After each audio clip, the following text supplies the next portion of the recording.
Good morning. Good morning. Well, here we are still in Telegraph Creek, and we spent a better part of the afternoon yesterday dialing everything in for our canoe trip and trying to fit everything into the canoe before we hauled everything down the hill to the put-in. And it looks like it's gonna fit. We have, you know, a lot of stuff because we're traveling with 4 people and a dog and all the gear we need to be safe out there. Now the good news is that there's no portages on this trip. So this is like the only portage, is portaging from the truck down to the put-in. This canoe is rated to over 1,400 pounds, I believe. So the weight's not an issue. The only issue is finding enough space to put everything. Anywho, yeah, we're just going to have our coffee and eat some breakfast, and we should be getting onto the river this morning. So can't wait to experience the lower Stikine.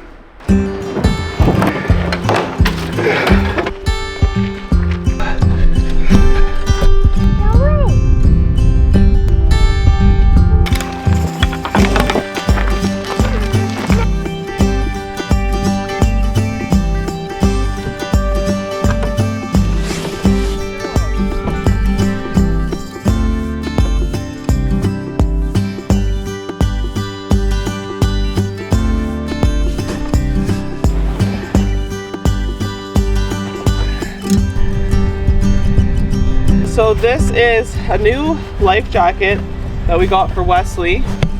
It kind of acts as a neck ring, and then it's got a lot of flotation just on his chest. So it will basically flip him right side up so that his head is out of the water no matter what. So it's specifically made for disabled people so that they can feel extra safe when they get on the water. Stand up for a sec, sweetheart.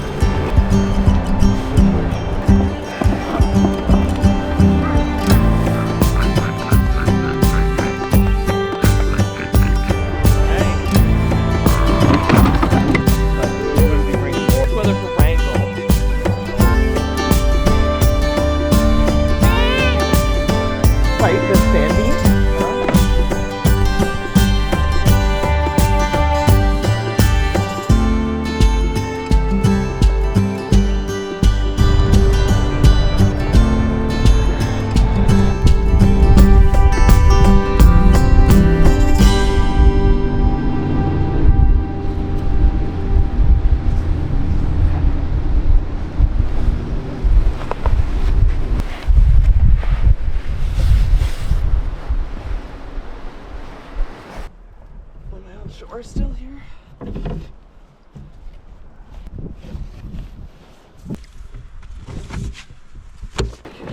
Taking up.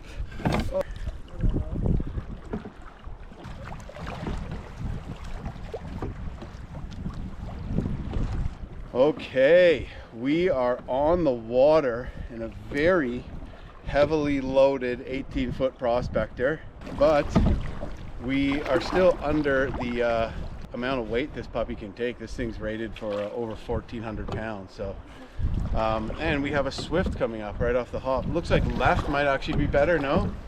Yeah. There's a lot of boils, hey? Huh? A lot of boils. But it does feel quite stable. Yeah, it does.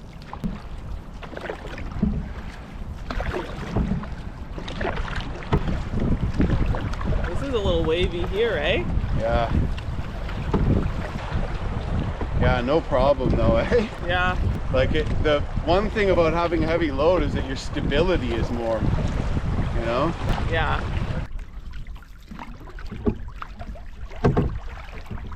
We're doing it, we're paddling the Stikine. We're paddling the Stikine, yeah!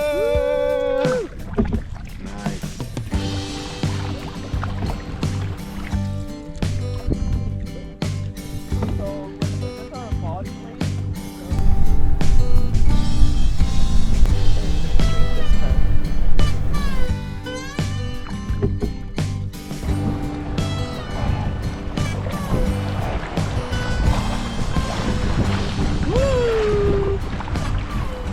Up around this corner we actually have a proper rapid. So we have to like scout it.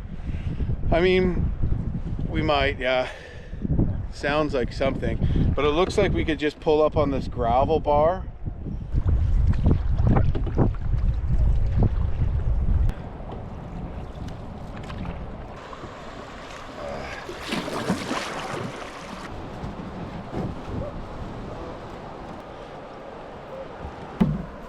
mud here. Booger. It's just a booger. So there's a kind of a big winding blind corner here, and I'm just walking down this gravel bar. It's quite a walk, but it's nothing of any seriousness, but just because we have the kids, I'm going to make sure that the rapid's safe.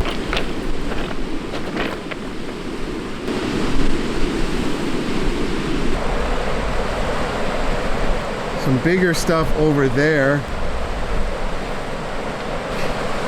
A clear passage right through there.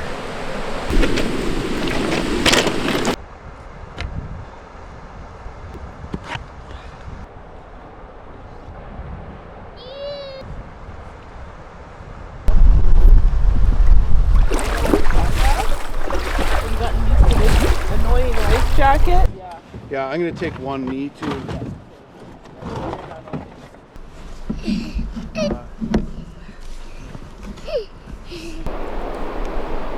Alright, just keep your eye on the far right. See that? Yeah, piece of cake, right?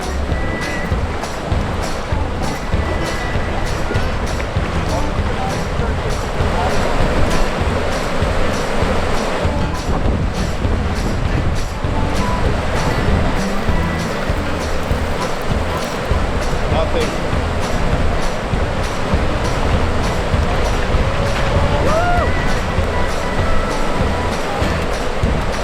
Very good, very nice. Woohoo! Good spot!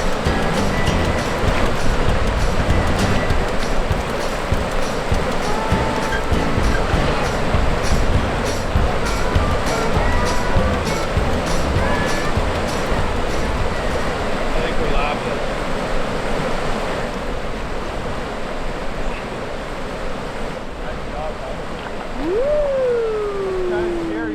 Nailed it!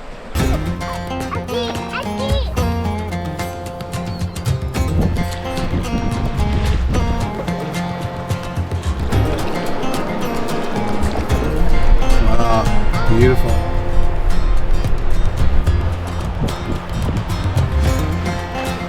Whoops, sorry, honey. Caught a wave.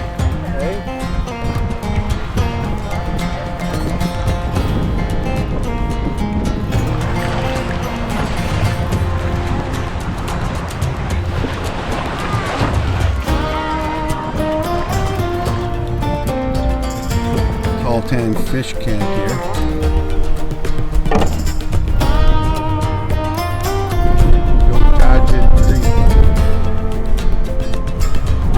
Smokehouse. Yay, Wesley!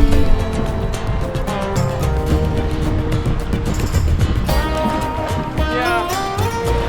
Black follow?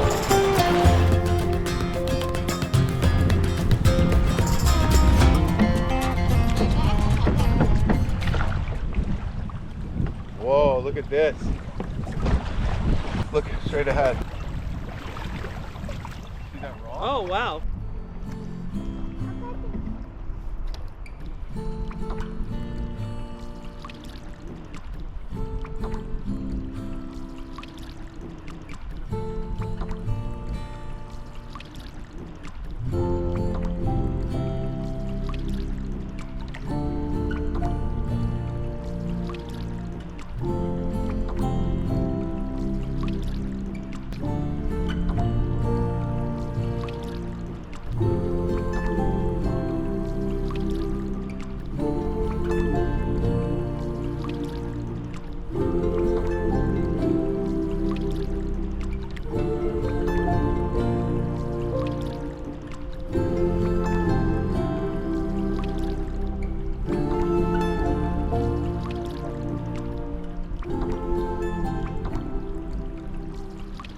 That is bad rapids.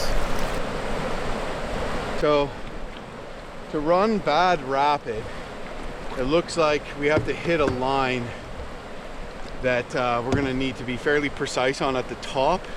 And if we hit that right, we'll be able to miss the big waves and stay right and essentially just run a sneak route and avoid the whole thing.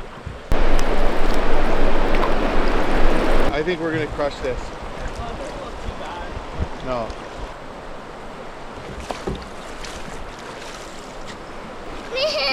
Yeah, you threw your hat in the water.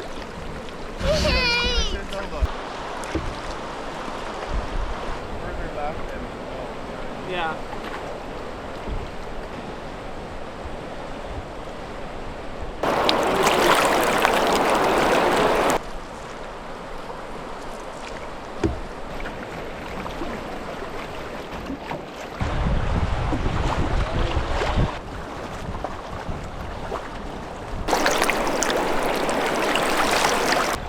Well, that wasn't so bad. Can you pass me Huddy's hat now? Ready? 1, 2.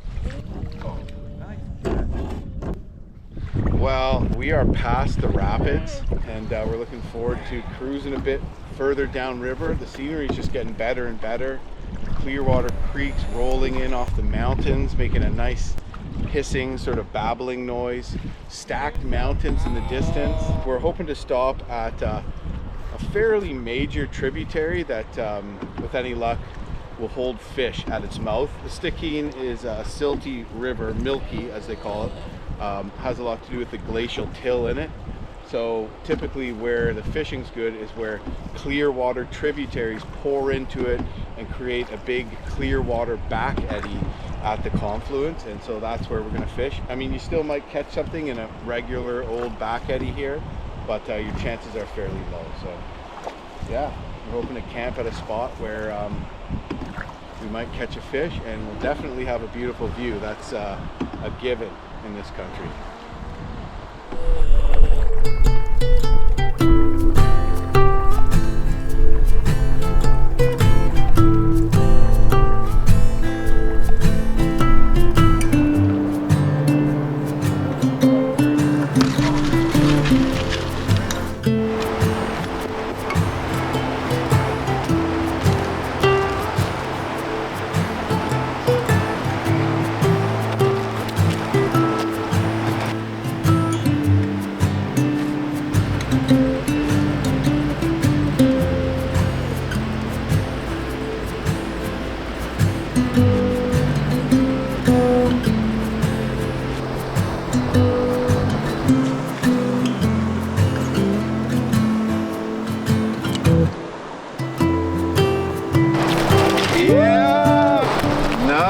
Look at that!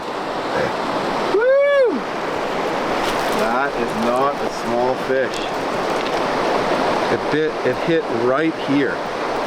Like it hit right in front of my feet. It's not exactly a tank, but that's a good amount of food, eh? Good eater, I'd say. We're eating tonight. Yeah. Here, Wes. Hey, you little cutie. Good job, buddy. Are you fishing? Wesley's fishing. You want to catch a fish because you saw Daddy catch one, hey?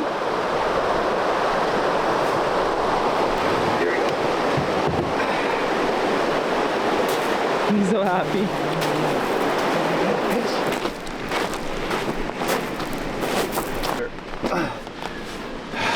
We're at the campsite. We're at the campsite. Yay. Was that a fun paddle? You did good today, Wesley. Did you like all the scenery? Yeah? Did you like the scenery today? I think you did. Yay! No more life jacket. No more life jacket. You can play with the dirt again, aren't ya? No more life jacket.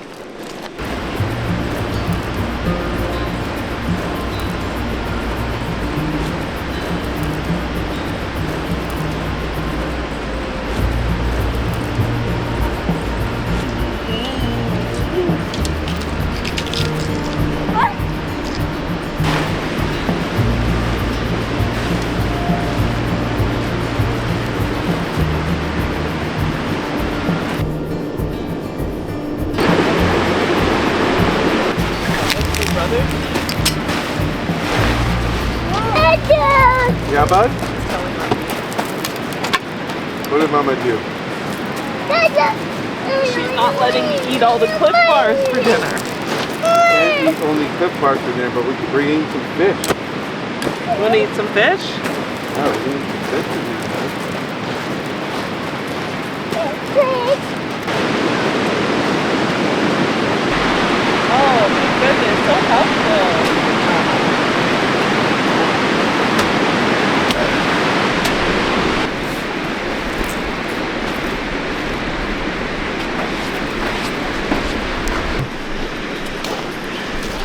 Huddy's being very helpful over there.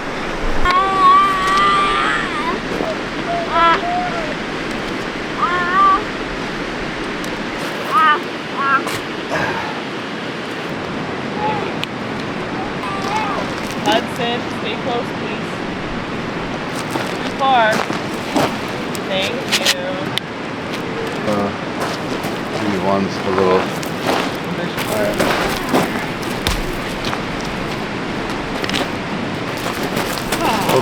Oh, don't do that. Be gentle, gentle with snoring. Holding up our tarp. Oh, no, don't take that one. No, Huddy, don't take that one. Look, Mama's gonna stay.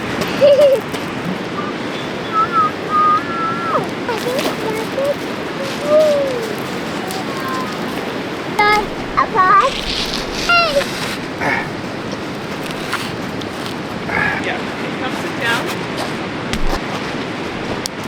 Huddy, come sit. Yeah.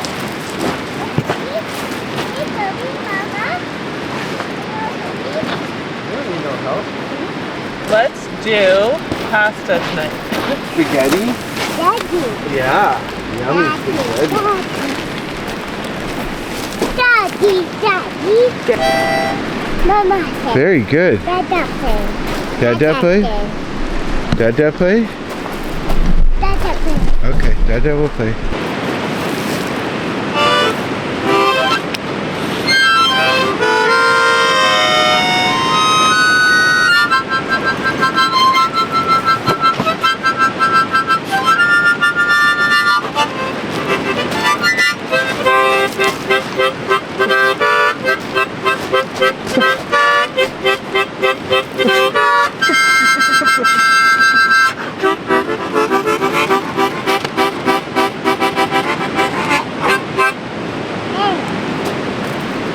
Here you go, bud.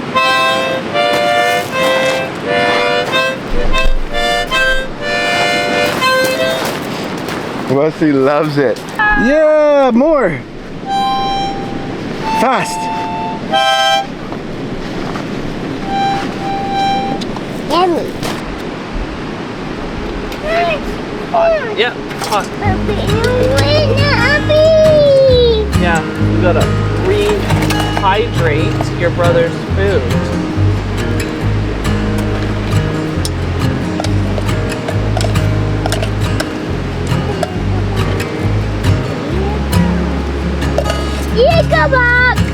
Ladybug.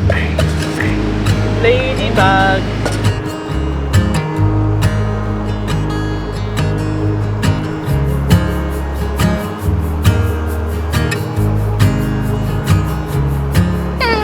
Tonight is pasta. I just rehydrated Wesley's dinner, which is chicken pot pie. I know, sweetheart. Dinner is not going to take long.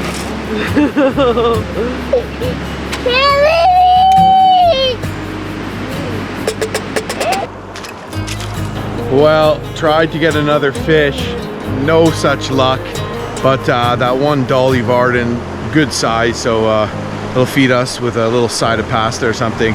Also, this tributary is right out of a glacier and it's kind of milky, so I'm looking forward to hitting up some of the more clear water tributaries because I think typically they produce more fish, but who knows, that's fishing for you.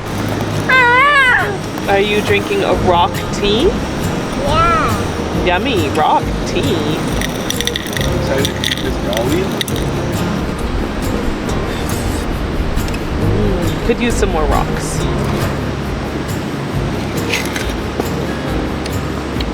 Oh, I wouldn't worry about it.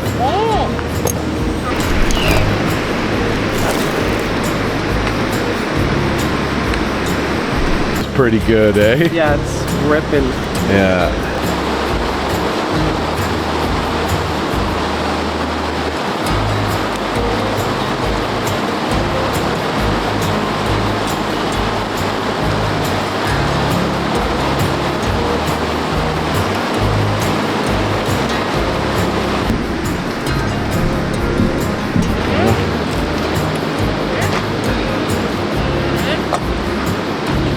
Well, everything is everywhere.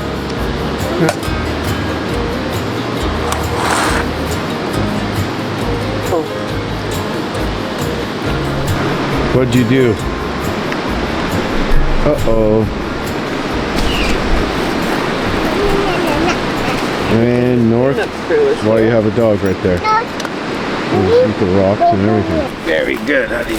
I'm just using some fish Chris here because we forgot the Old Bay. We left it in the spice rack.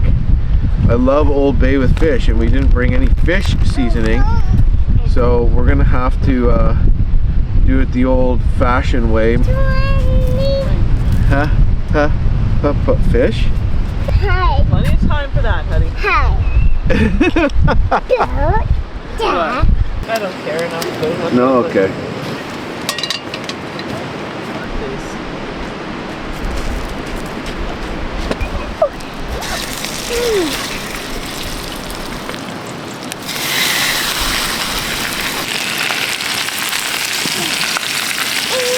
Come sit on Mama's lap.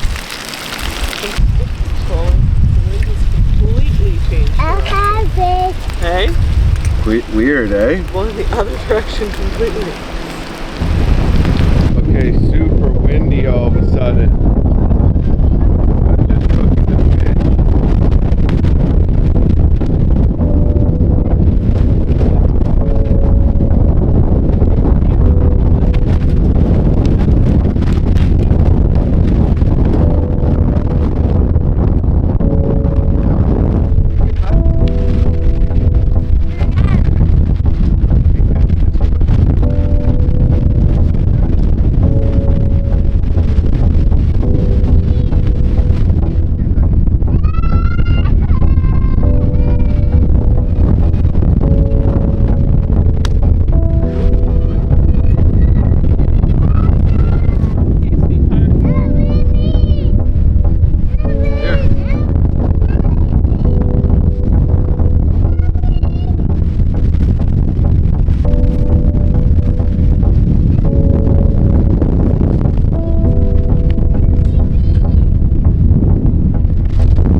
It's pretty scary, isn't it?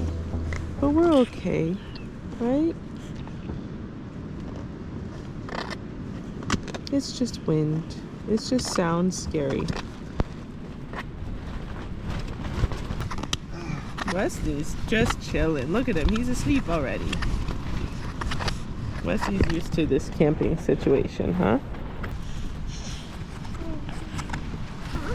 Lie down in here. No. Yeah, Mama's gonna lie next to you. It's okay.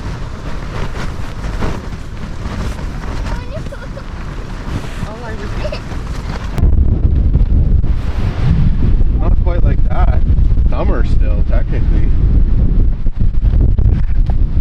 Boy over there.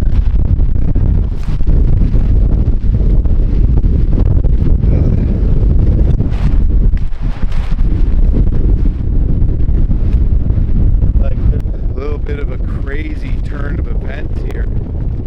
All of a sudden, what was a perfect evening just turned into a ripping windstorm, and it all happened right when I was about to finish cooking my fish.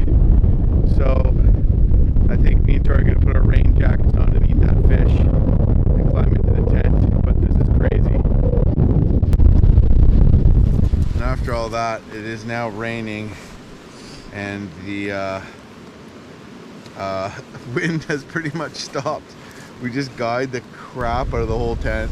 Huddy was super scared, but Tori went in the tent and calmed him down and he fell asleep, and all is well. So the tent we have is meant for like Mount Everest. Perfect. Mm-hmm. Wow, I need to drink after that. I was crazy. I was just like, oh my god, what are we gonna do? What if the tent shreds apart? Were you scared? Yeah, I was terrified. Huddy's scream crying. I felt so bad. Mama, it's windy. Scream crying. Oh my and my goodness. heart was breaking. And then I also shoved him in the tent thinking, oh, he's gonna be protected from the wind in there. And meanwhile, he's just in the tent with the tent flapping around, and he's more terrified. It's the poor kid. He has no idea. Yeah. And we're kind of freaking out, like, you know, chaos ensues because we're running around doing a bunch of stuff. That was chaotic. I think I was freaking out a little too much, and I scared a friend over here. Well, I was terrified. And I was just trying to not act terrified.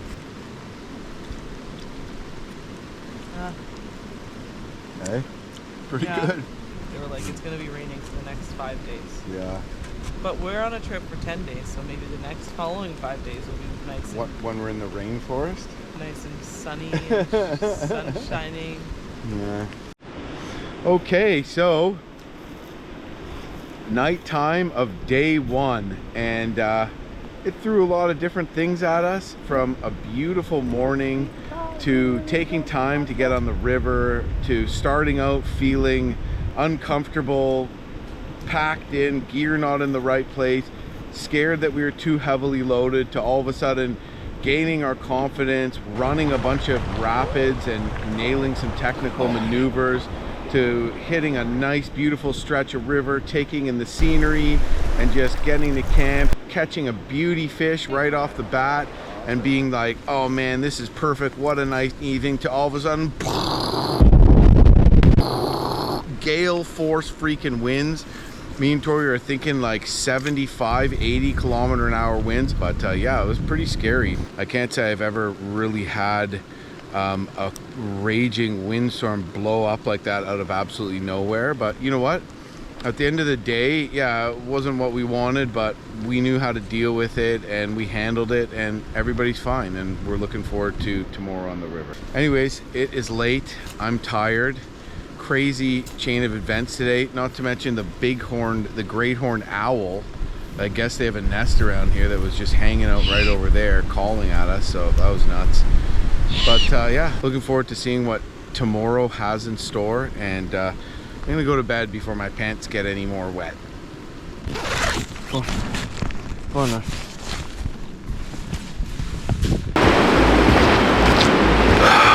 Okay, serious issue this morning. I just woke up and climbed out of the tent and our canoe is gone. Crazy, nowhere to be found. With the craziness of trying to get our tent together and just, you know, Huddy being scared and trying to calm him down, we just never even thought about the canoe. Must have blown from like here into the creek and then down the creek. You know, we're not gonna die. We have tons of food and everything like that, and we have an in reach too, so we can get someone to pick us up in the boat, but crazy chain of events here. Hey, Daddy. Hi. I have the GPS, I have like some food, survival kit, compass. I just have my phone GPS. You have the inReach, you have the dog. I have my rain jacket, waders, survival kit with like a Mylar blanket in it. Hopefully it's just right down there. You know what I mean? There's a big like inlet in there. I think there's a chance it's gonna be there. I even have binoculars to see it, so if we don't travel today and we're here all day and I'm searching, even if I have to walk 10K, I'll find it. Okay, be careful. Okay.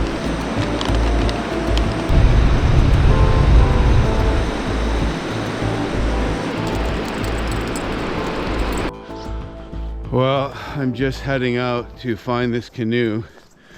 Can't say anything like this has ever happened to me before.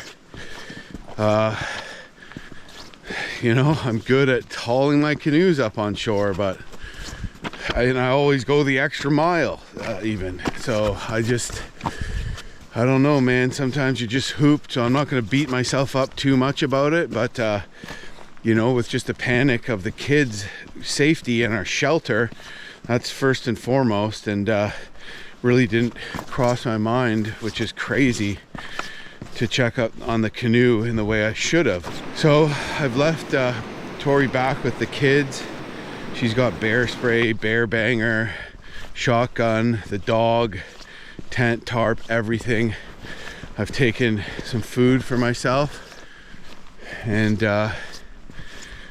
supplies, you know, like a raincoat. I'm wearing my waders and wading boots because that might enable me to wade over some creeks and wade in to get the canoe. Hudson, I see you found the trail mix. Well, Jim just left to look for the canoe. I'm really just surprised that that even happened. I mean, I guess not thinking back to it, yeah, the gusts were really, really strong. It's about an 80-pound canoe, but it probably just acted like a sail and the wind just took it. It's a good thing that it happened last night because we're still fairly close to the town, so it wouldn't be a super long hike to get back for help. The other option, of course, is for a jet boat to come up and pick us up, which seems excessive. Oh, honey! Hudson! Hudson just dumped trail mix all over the ground, so I'll have to pick it up, and hopefully North doesn't eat all the chocolate. Anyways, just disaster. One disaster after another.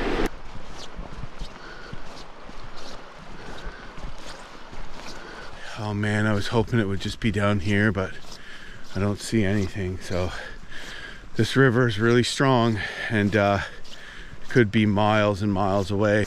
The good news is that we are still relatively close to the end of the Telegraph Creek Road, which actually ends at Glenora.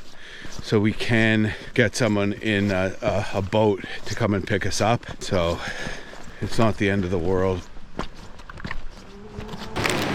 Good news, the boat just drove by, saw Jim. Jim must have flagged him down.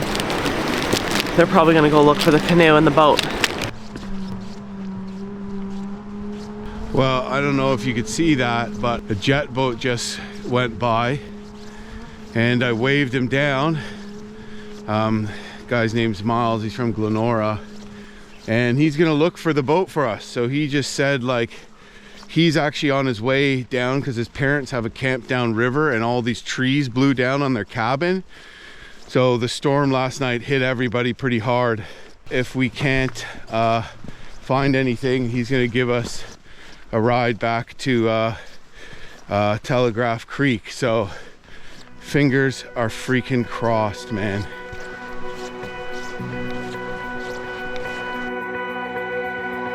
Yeah!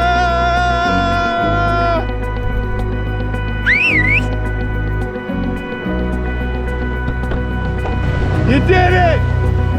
Holy dude, you just saved the day. They found it. North.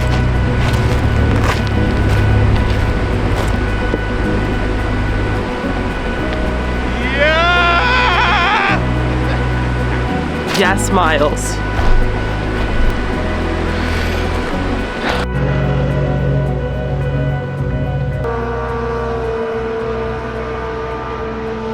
Well, that was Miles, and he really came by at a good time.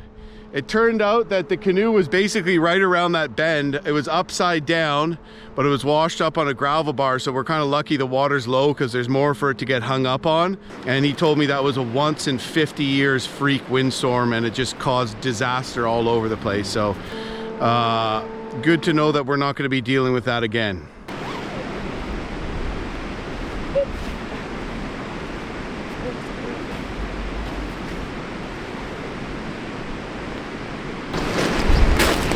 So we lost 2 fishing rods, pretty expensive ones too, in the reel that already broke that I just repaired.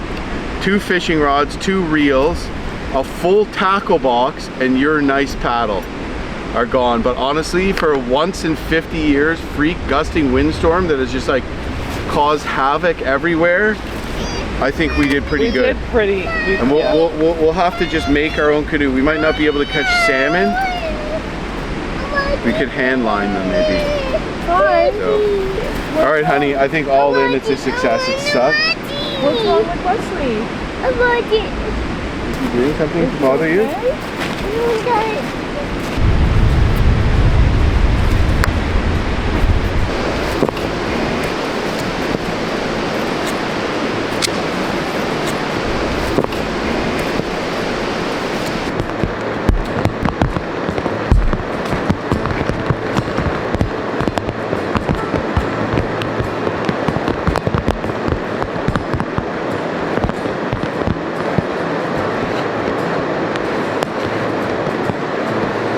Well,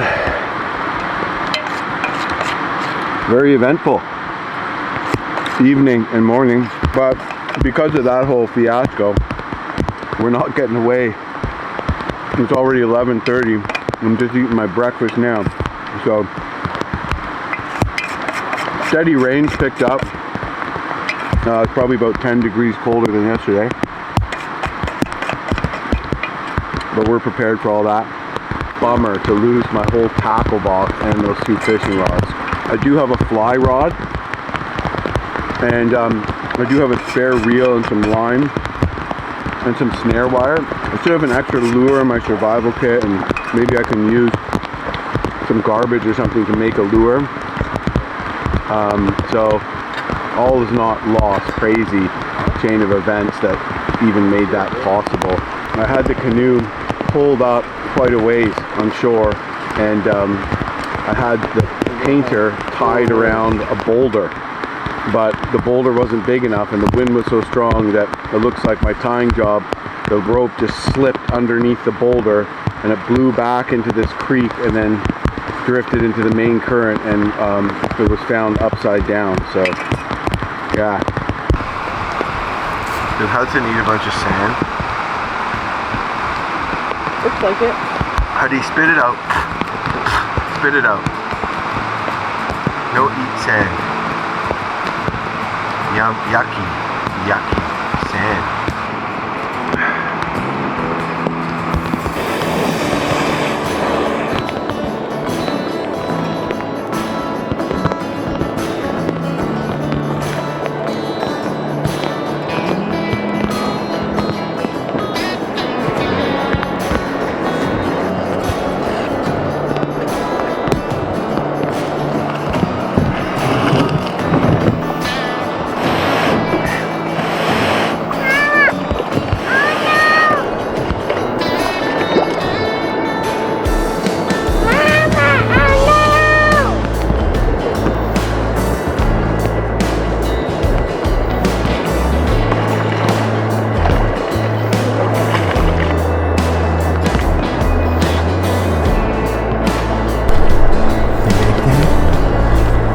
Nergens är bara en nevel.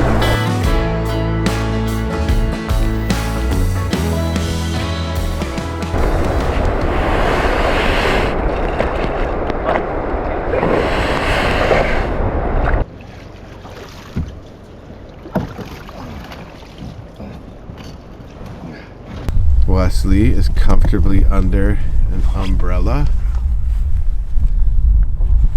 North looks like he can just drop his tongue into the river and drink at any moment.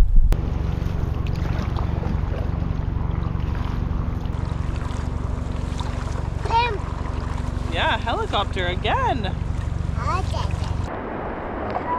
Draw in there, babe.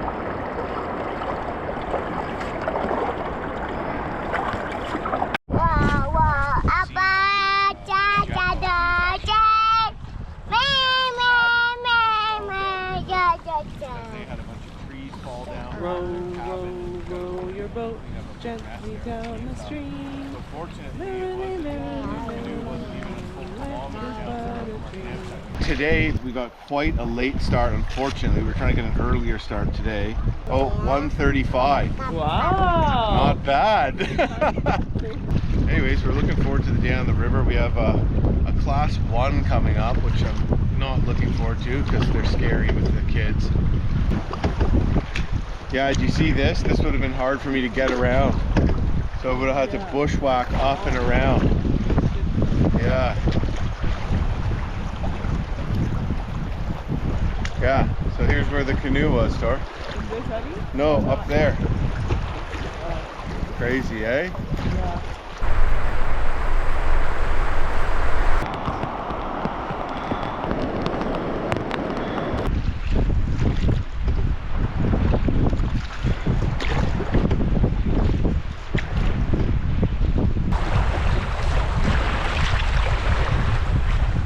Can we get a little further right?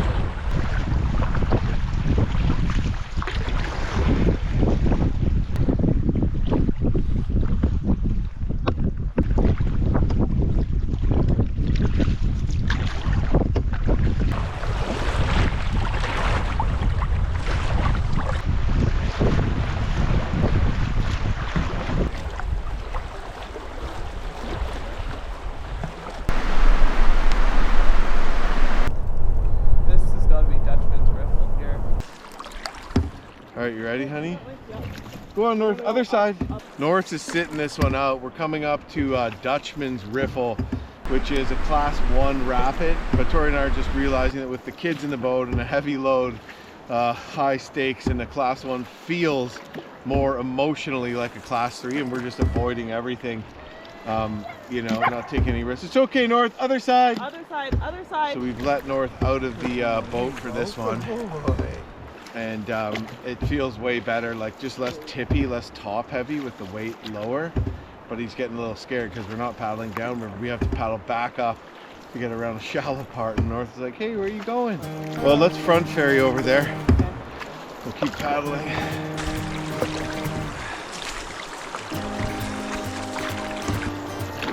Right now we're paddling upriver, front ferrying across a shallow part because to scout we paddled into a bay where there's another channel of the river that's too dry to paddle. And we're essentially trying to get to the part of the rapid that has deep enough water because this part will just get hung up.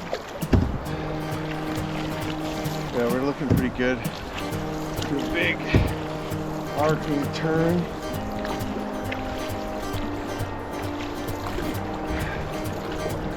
Yeah, but you see the big waves we're trying to miss? I didn't even realize there'd be this much room here. Oh, there's some currents there, yeah. So let's pick a line right here.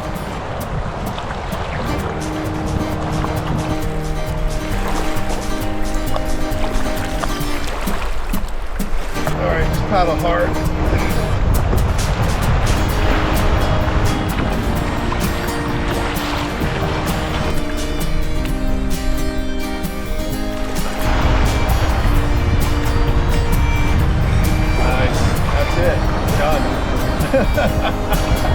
So easy, eh?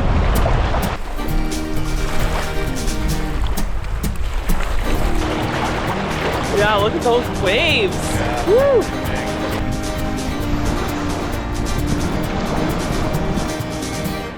You figured it out, North. Good boy.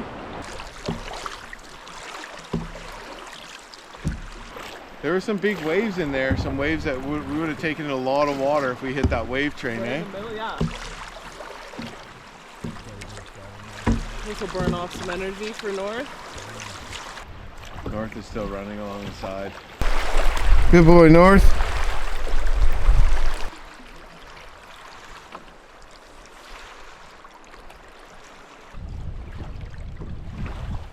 In the boat, North. Come on. In the boat, bud. No, back of the boat. Come on. Good boy. Good boy.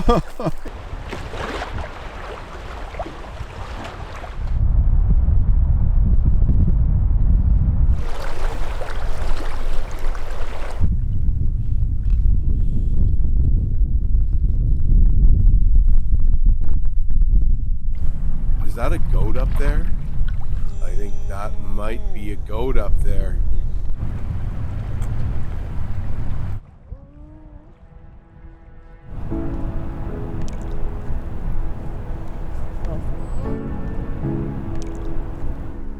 Big one. Lost the other one. Oh, I see him.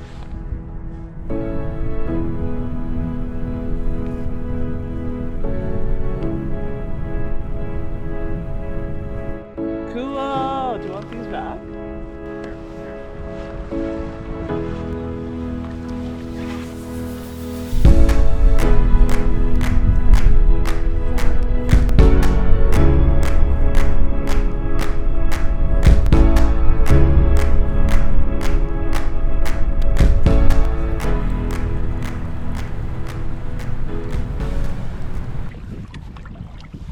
What are you doing?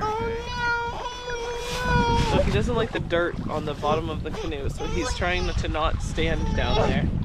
Which is very interesting, isn't it? Your butt is in.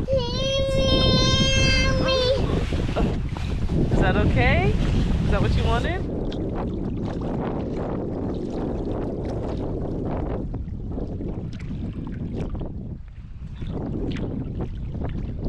Well, we've only done about 17K today, but we got a late start and we want to get on a better schedule. So I think we're gonna pull over and call this little creek home for the night. Looks pretty flat, should be a decent spot. With any luck, the fishing will be good too. Okay, North, go on. Out of the boat. Out of the boat, North. Yeah, it's perfect here, huh? Good. We're there.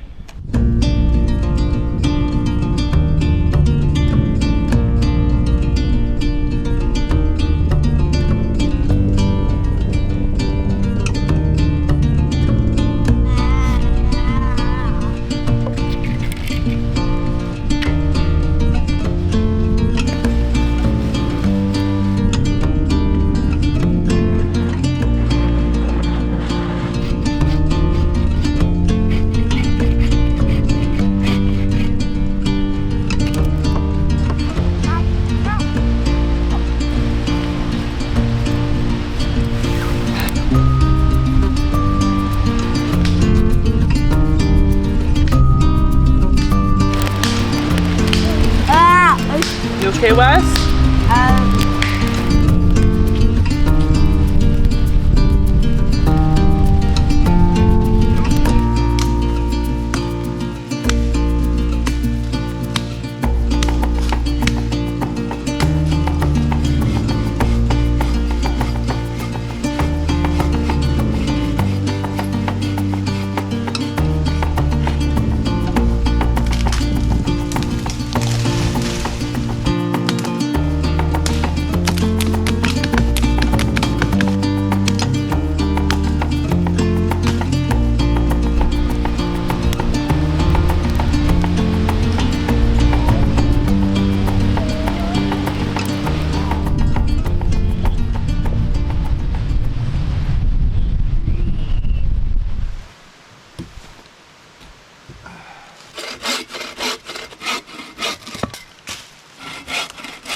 Not really sand, is it?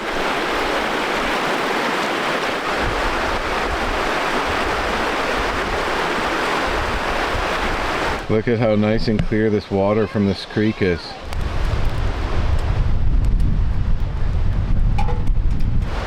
But it's meant for those pie things. Pie.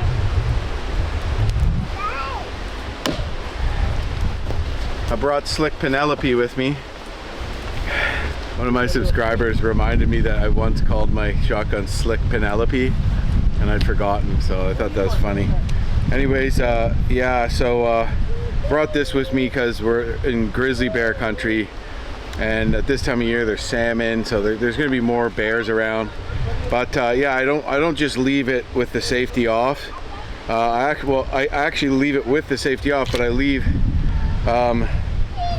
a full magazine but nothing in the pipe, so in order to actually rack around you just go like that and then boom, fire, you know.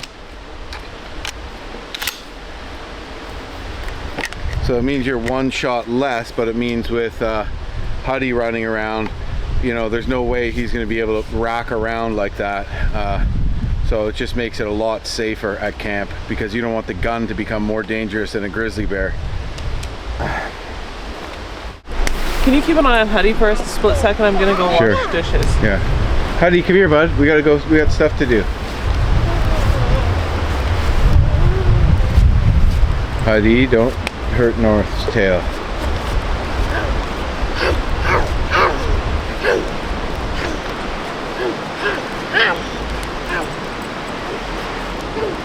Huddy, do you want to put some shoes on?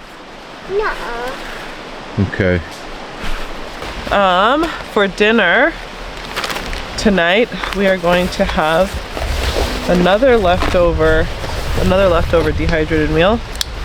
Turkey dinner. Huddy, I think, might be eating the dog food. So this is, yeah,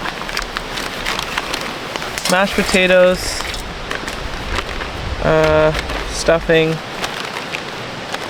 gravy. and turkey.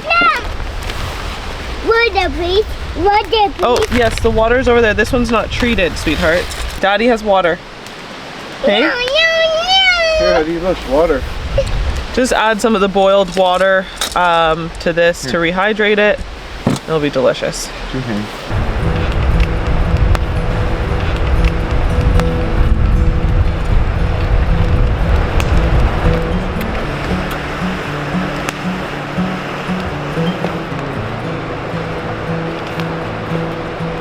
In there's kind of protected too, but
There you go.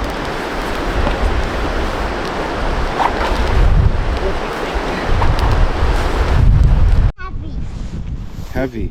Big splash. Mama? Dada? What? Dada? Big splash. One. Nice. Mama? Good one. Okay. So we lost all the fishing rods. Devastating. But we brought a backup reel and a bunch of line. No Honey, come real sit over lures though, which is concerning. And I do have a fly rod, but fly fishing it's harder and it's particularly tough in this river just because of the silty water.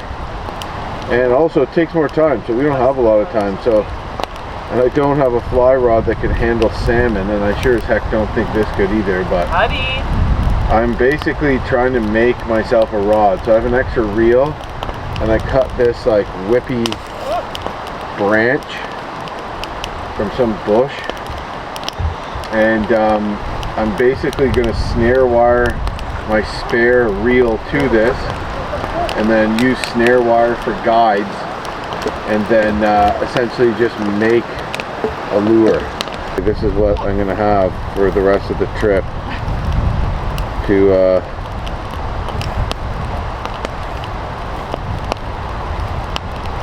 catch fish with.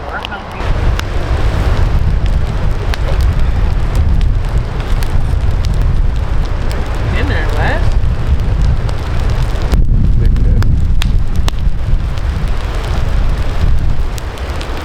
I don't think you're.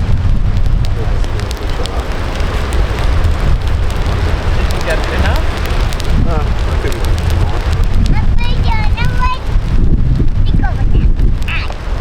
Okay.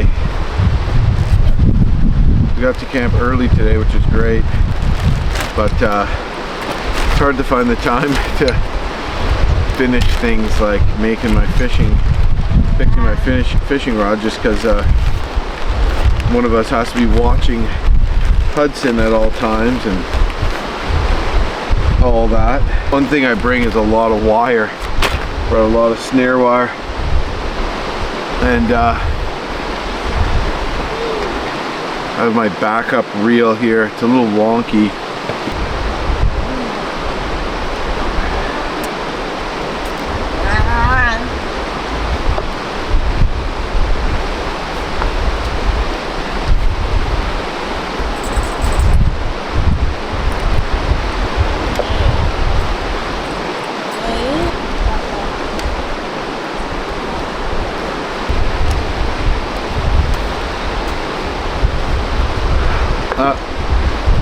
Pretty good.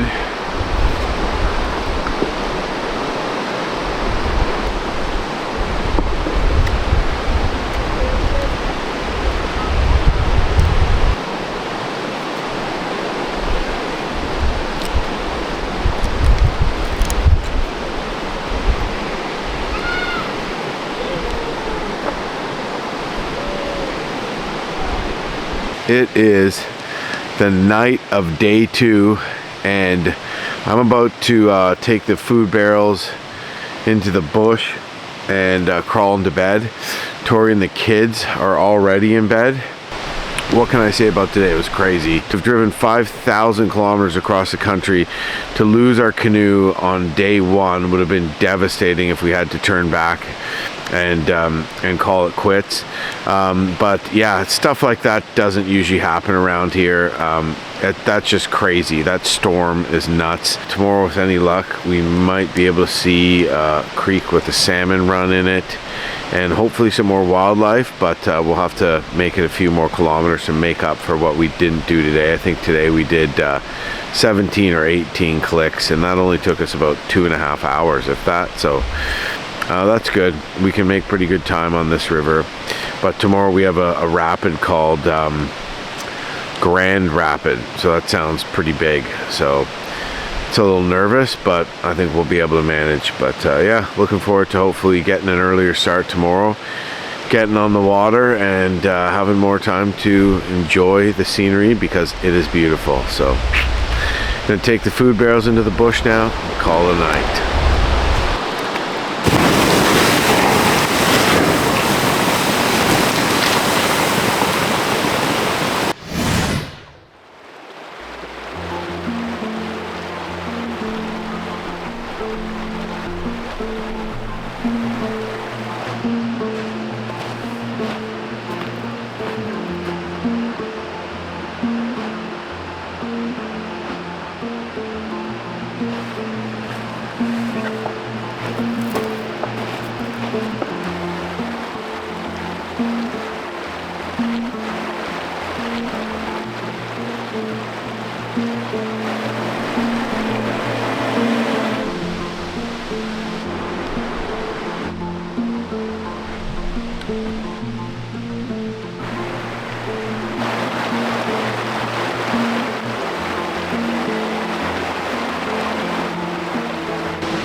Good morning.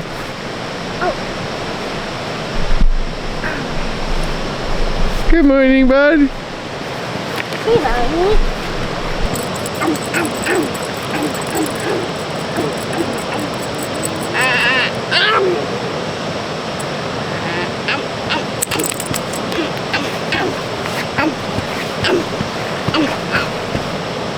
I managed to finish this sucker off last night. This is my spare reel. No. It's a little wonky. Yes, honey. Hold on. It's a little wonky. The handle's a little loose. but it's a lot better than nothing. I snare wired it to the rod, and I just covered that snare wire with a little bit of tape, and then I added snare wire for guides. And then in my survival kit, I always keep a spare lure. Use snare wire there to add them. And I covered up the twisted wire with a little piece of tape so the line wouldn't get stuck on it. And we have a makeshift fishing rod. Hudson, you want to go take a cast? No? I might go take a cast.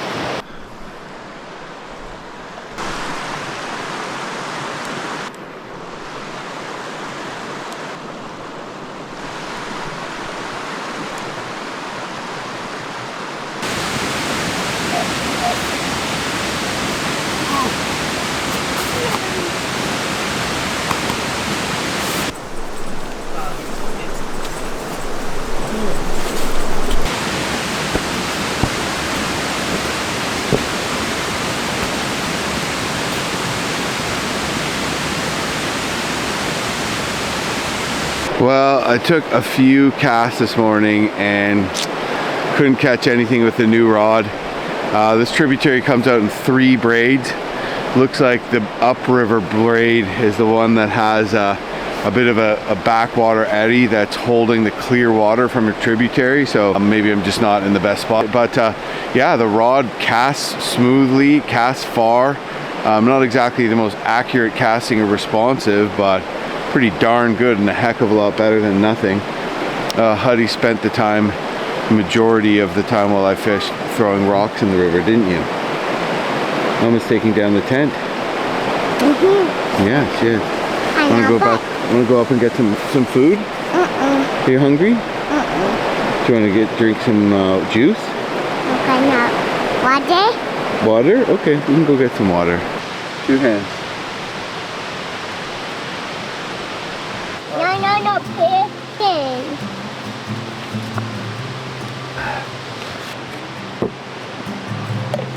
What do you want?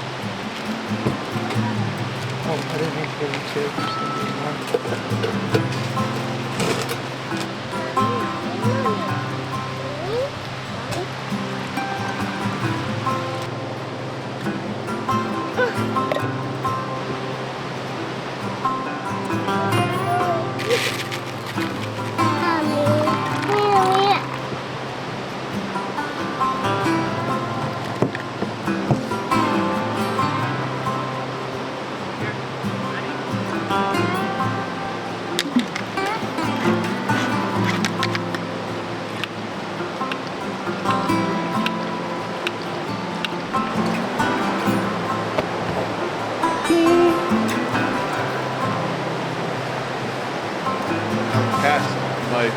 The sweet log. Wesley likes it, it's a force. Yay!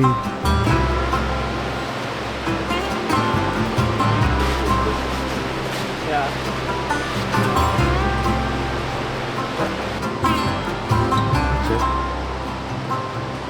That's it. Good job, push.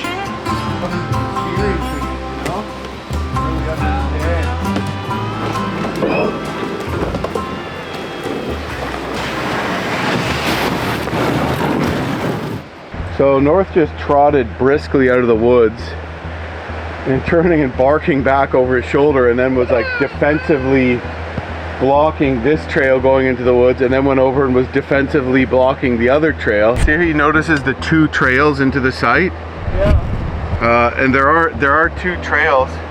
The bear banger is an explosive, and it screws into this pen launcher. And I just pull this back and shoot it. The pin hits this, it flies 50 feet and blows up really loudly. Anyways, I'm gonna fire this bear banger. Big noise, yay! I trained North with a starter's pistol to not be scared of big noises and gunshots and stuff like that. Honey! Look at North. Huddy, come here.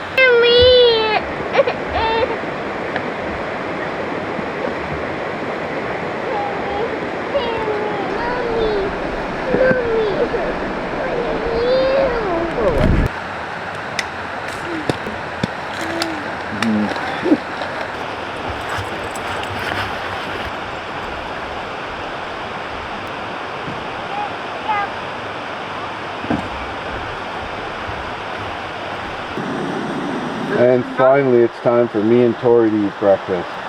Oh no, our oatmeal's all packed away. I'll go get it. It's in the food barrel. Is that funny, Huddy?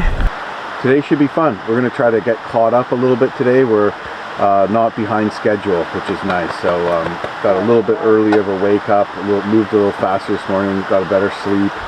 Because we got to camp early today, so it's definitely hard to manage Huddy because he's such an explorer. He'll just walk off, and we don't feel comfortable with him, obviously, by the water alone, or in the woods, or anywhere where there's cliffs, and he's pretty mobile. But yeah, you got to keep a constant eye on him for sure.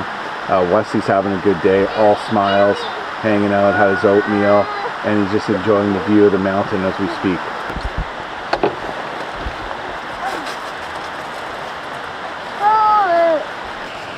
He learns a lot of words all on his own. Whoa, whoa, whoa, whoa, whoa.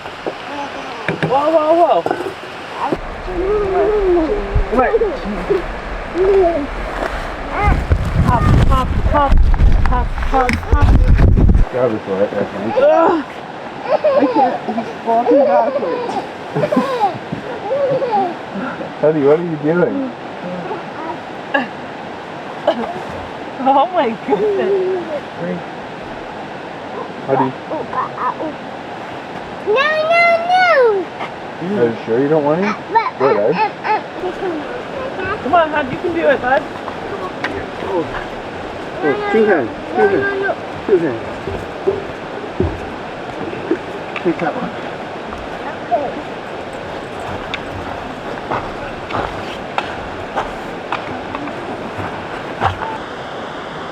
All the way to the boat. I'm going to get Wesley.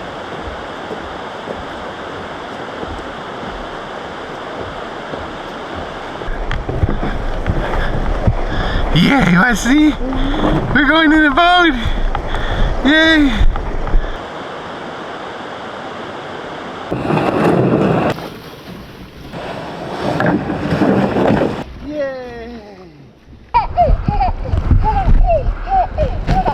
Funny! Like the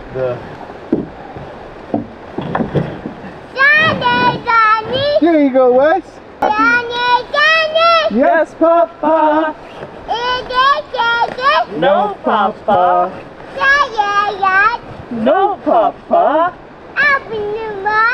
Ha ha ha!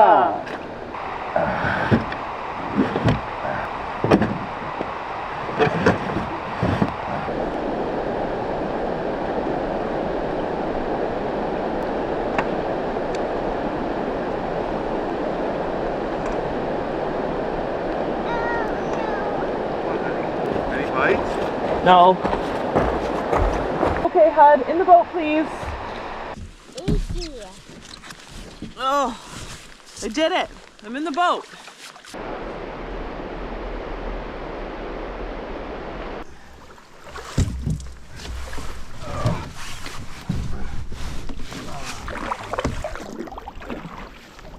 So what time is it? It is 11:28. Woohoo! Remember, we did a bit of fishing.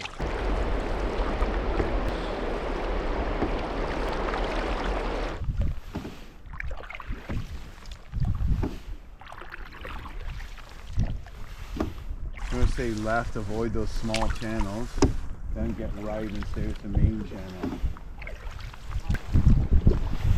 There's a cool, really old log cabin there. Yeah, you see how the river just slowly beats away at the shore, you know? Like when that was built, that was probably well back from the river.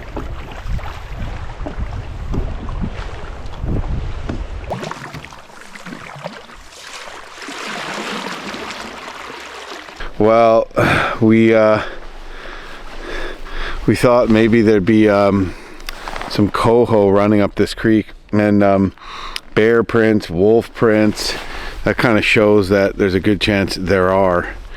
But the water's so low in the river this year, the mouth of the creek is blocked by a big sand and gravel bar.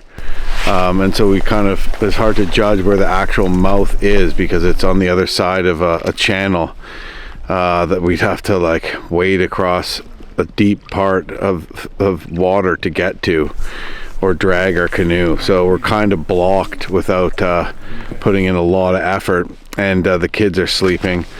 I wonder how many salmon would be up there with the water so low too, but anyways, it'd just be cool to see.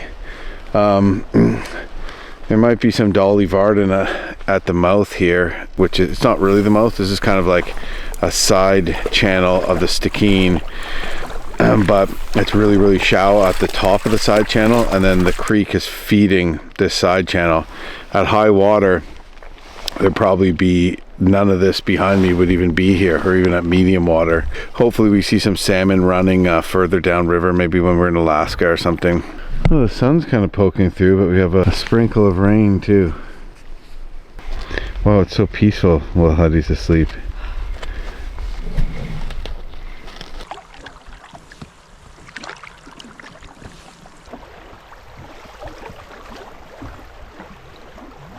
Let's hope the rainforest is not rainy and it's sunny and bright and dry.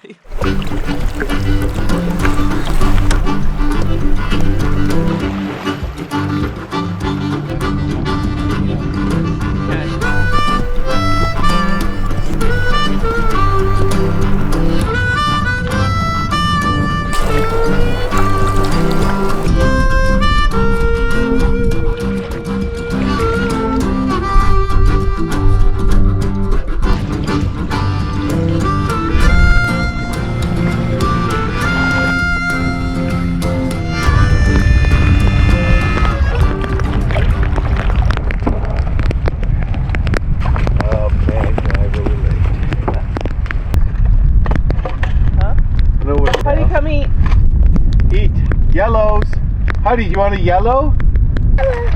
My new nickname for Huddy is Mowgli. Anyways, yeah, we're just stopping for some lunch. It was really miserable and rainy there for a bit, eh, Tori? Cold and windy. And we ran some sketchy currents, but hopefully it's clearing up.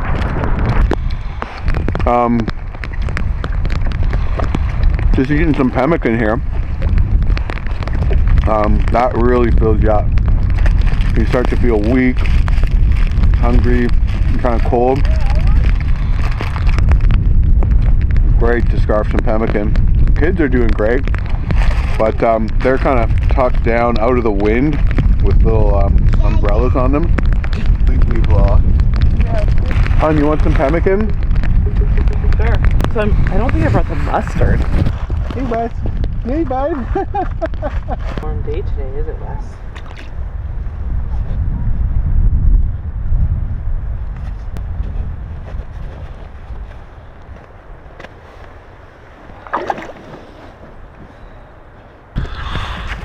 Here, yellow, Huddy. please, Come eat. Yellow. Come eat some of this. Come on. It's pretty close. Huddy, come on. Come eat Huddy, some cheese. Yummy cheese. Thank you.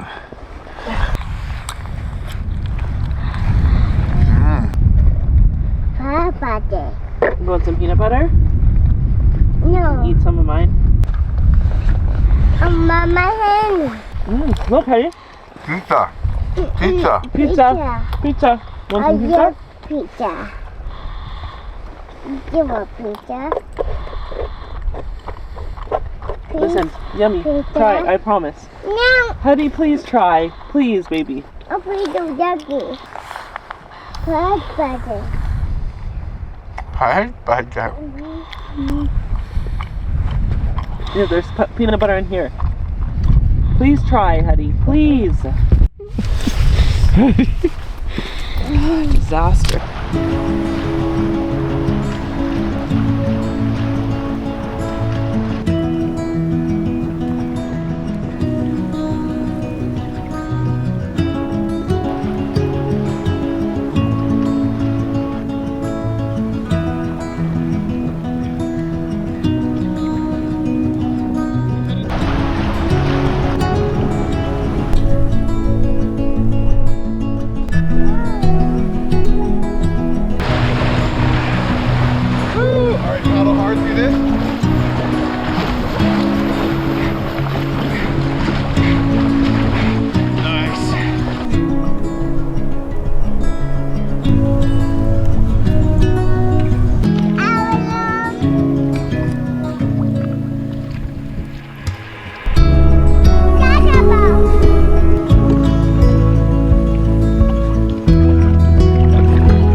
is crazy beautiful.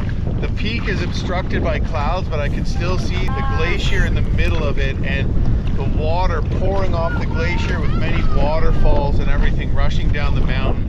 But I can't help but notice how it is a fraction the size that it was when I paddled this river 15 years ago.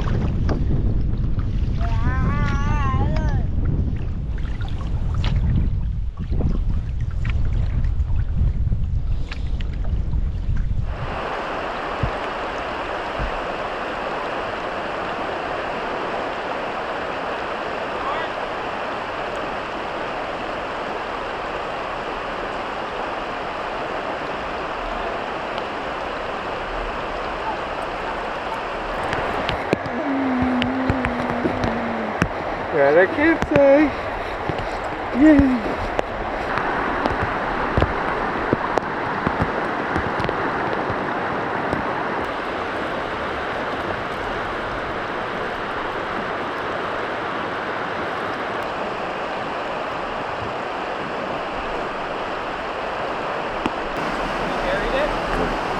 Well, maybe not. It's raining and the bugs are out.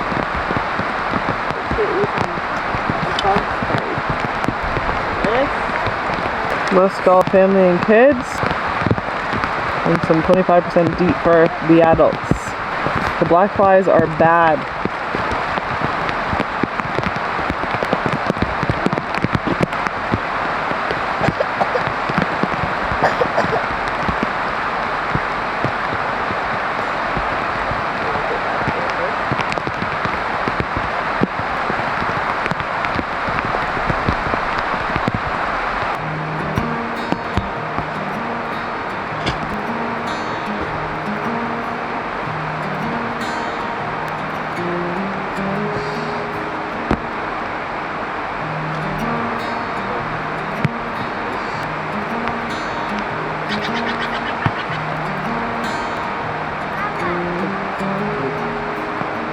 So cool, right?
What are we on tonight? Do you have a... Oh wait, here's the dinner. Here's the dinner.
Tonight we have poutine.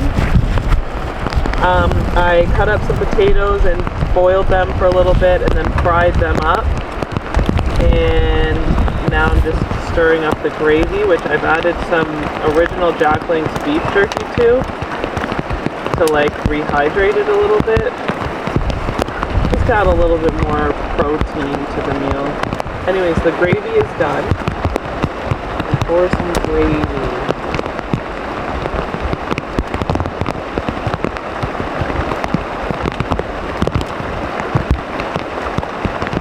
So there's beef jerky in that poutine.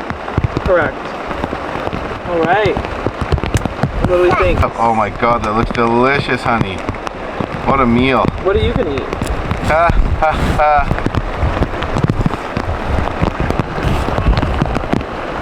Let's taste this poutine as we're all huddled under tarp in northern BC near the Alaska border. Oh my god.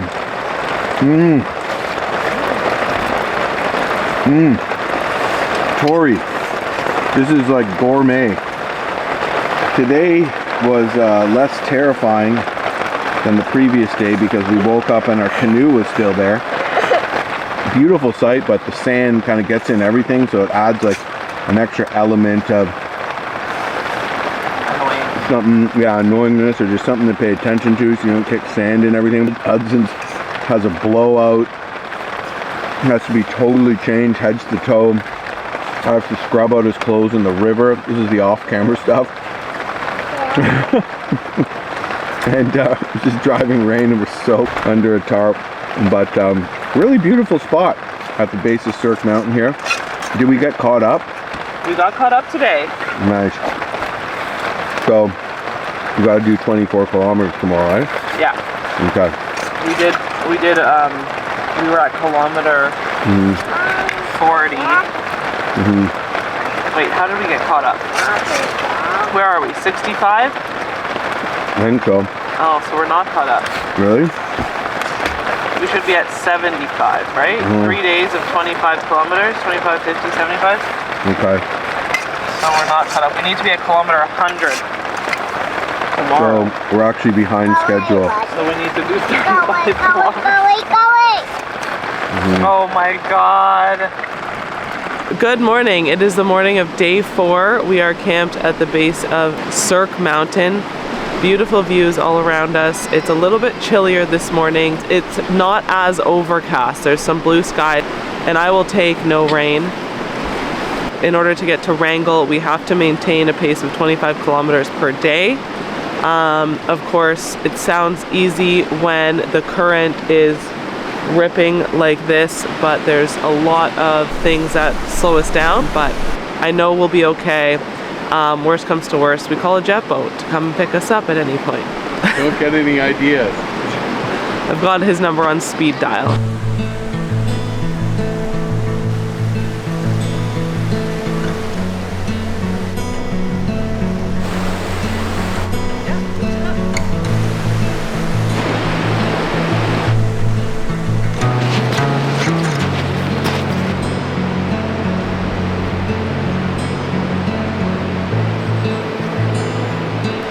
Well, I climbed out of the tent a little earlier today, got water, drinking water, which I just scooped out of the tarp, fixed the tarp up a bit there, got the food barrels, got coffee going, water on to boil. And Tori did all the stuff in the tent, got the kids dressed, deflated all our X-Ped air mattresses, which are really comfy by the way. And now she's gonna take down the tent. I'm gonna finish doing coffee, watch the kids, which can be a large job, and yeah, with any luck we'll be out of here before 11.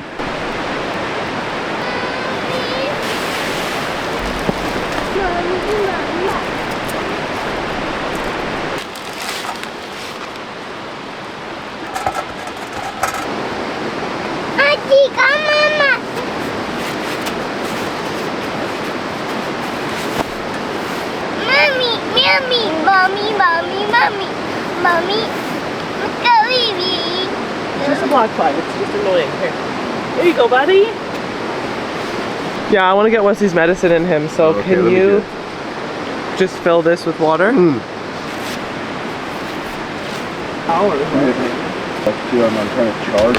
More of a salmon run. Like last time we caught fish here. So sometimes with the nice weather comes bugs. So I'm going to put on a little muskol here. We have 25% DEET and family and kids muskol, which is 10%. So I sometimes use a bit of both. I was not expecting there to be bugs out here though, eh?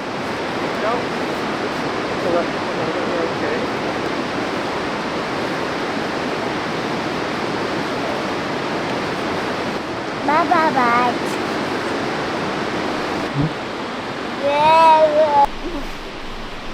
Every morning, Wesley gets his tummy medicine, and this helps him be a happy boy all day.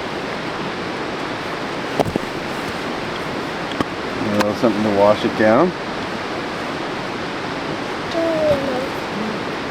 We'll wipe the sand off his head. More? More? Okay.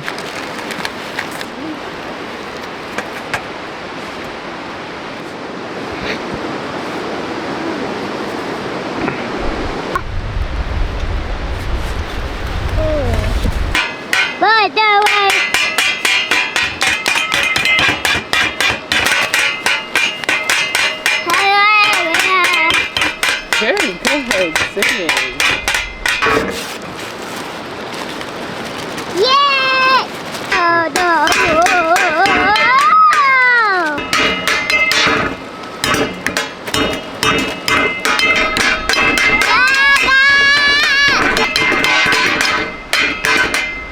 Rowdy tunes, Huddy. Pretty good. Stand up. Stand up. Good standing. Good standing, bud. Every day we stand up with Wesley a bit, or let him sit up on his own. Let him practice walking a little bit. And this is a wetsuit that we're putting on Wes. This will keep him warm as well. We just got to treat a little burn he got on the overlanding adventure because he was sitting too close to the fire and a spark landed on him. So we're making sure we treat that properly.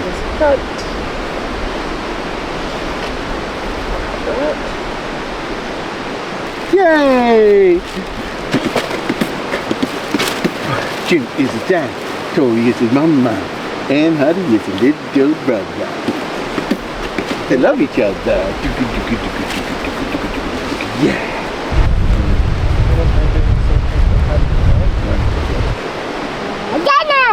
Yeah.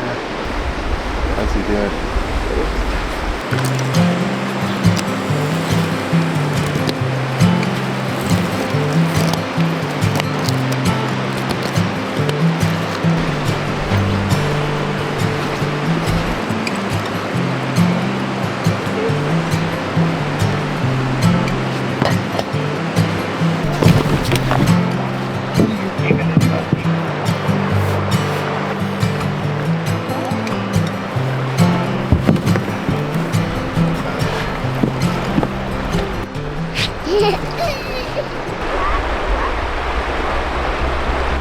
Maybe if we just like stay completely hard right there. It's just kind of sketchy, like there's so many currents, you know?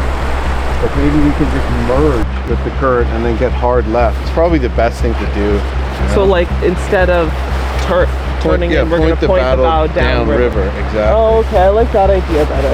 Yeah, I like that idea better. You drag the canoe up there, spin it bow, put the bow downriver, pointing downriver, and then paddle hard and then merge with the current and then get hard left.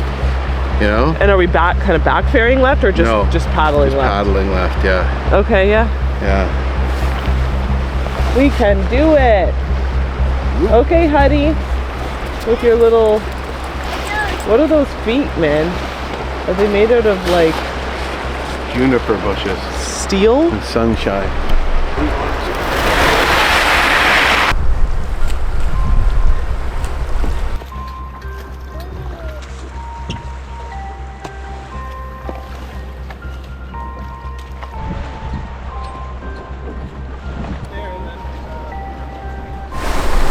up to the creek, and we're gonna try to merge with this main current here and avoid the whirlpools.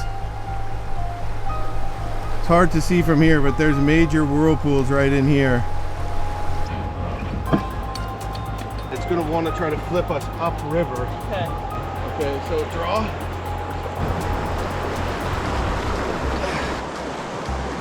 Okay, back paddle. Sweep, sweep, sweep. Yeah, that's it, that's it. Okay, forward, forward hard.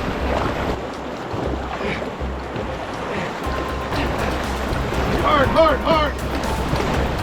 Draw, draw. Okay, forward hard, forward hard. Hard, hard. Nice, we missed it. Good job. When you're yelling like that, Yeah. it really makes me try really hard. Good, good. You know? Because I'm like panicking. I'm like, we're gonna jump! That's why he's yelling like that, you know? So that's why I'm like, do what he says and do it as best as you can. Yeah, well, you always do, though. That was kind of perfect. We just didn't do it like calm with smiles on our faces, you know?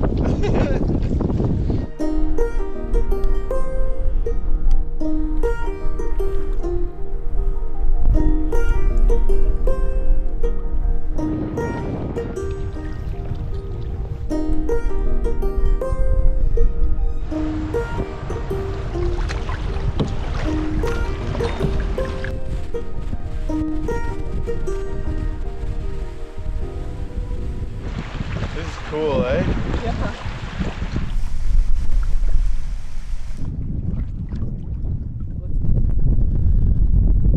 Through here we've done 15 kilometers. Sweet.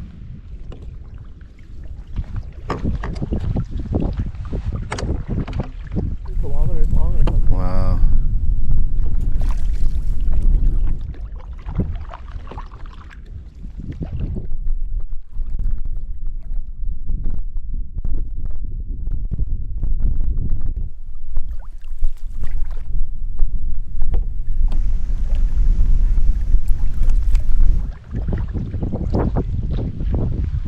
So we're about here. So this is abundant camping. That's at kilometer 90, which is where we're trying to make it to. But I'm just thinking, let's just see how the wind is. Like maybe we get here and it's not windy. Okay. Or maybe it's super windy and then we push on and maybe it's not windy there. Okay, cool. I don't want to jump Are you chilly, Bum Bum? part. But I'm just trying to warm my body up. We weren't going to stop because Huddy was napping. And then Huddy woke up and looked at us and goes, eat, eat. So he's pounding a Cliff Bar. He loves Cliff Bars for some reason. He like eats it and he like gives like a slow nod as he's chewing it. It wasn't our plan for him to eat Cliff Bars. He just doesn't want to eat anything else that we brought. So we're not eating our Cliff Bars now and we're starved. Go eat, Dido. Go eat. It's okay, Huddy. Go eat. Go eat. Hey, bud. Hey, little cutie.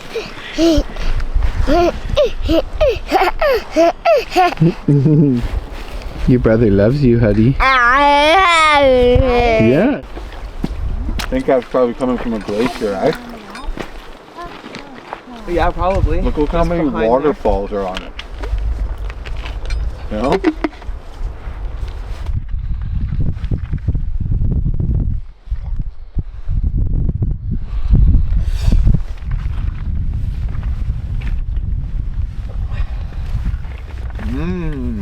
Huddy, are you a masthead? Whoa. Are you gonna fall? Up? Up.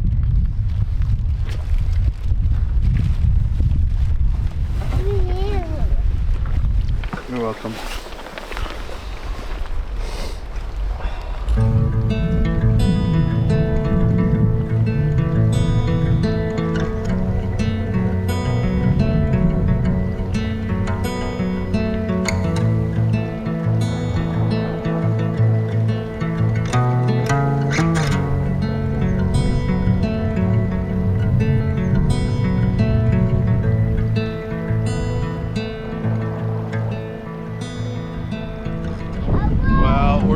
back in the canoe after a little pit stop for lunch. We brought a bunch of rocks into the canoe so Huddy can throw them out of the boat as we paddle, and he seems to be really happy about that. We're passing that waterfall that's just coming from hundreds and hundreds of feet up in the mountains, crashing down. I can actually hear it. Really cool. So yeah, really awesome spot to stop for lunch. Mama, Do you want some socks on?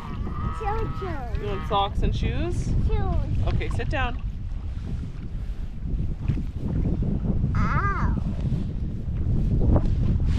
His feet were finally getting cold, eh? Yeah.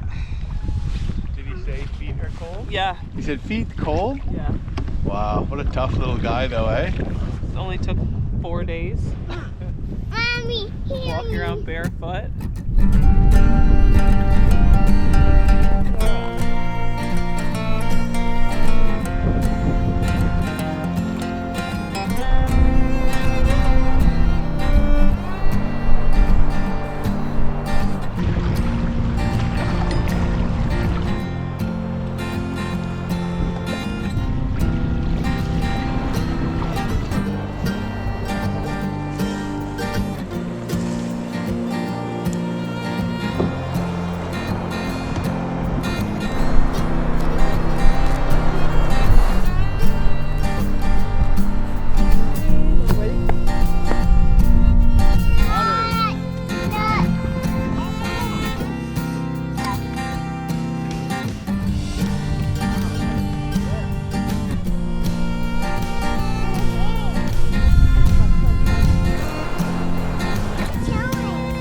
Oh yeah?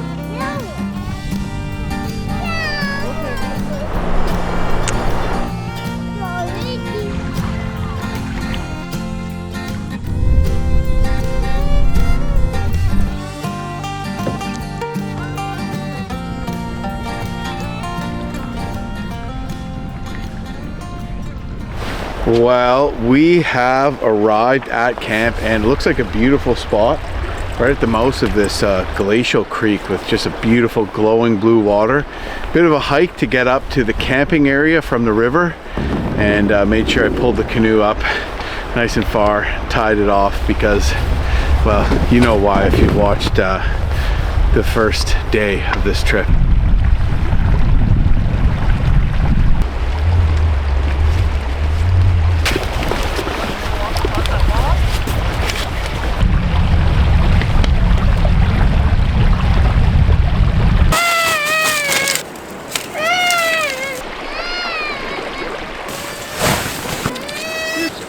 Didn't even go away. It's in the ground. You can't have our yellow and dump it on the ground. You can't have both of them.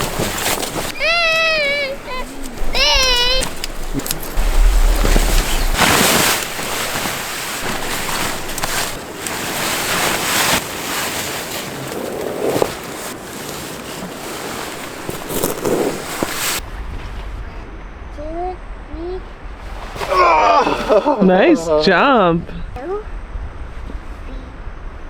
4, 5, 6. You little trickster. Well, Hudson dumped yet another bag of, well, the rest of the bag of trail mix onto the ground, which is extremely frustrating. I also had dehydrated a bunch of yogurt for Wesley and it didn't work properly, so that's also frustrating.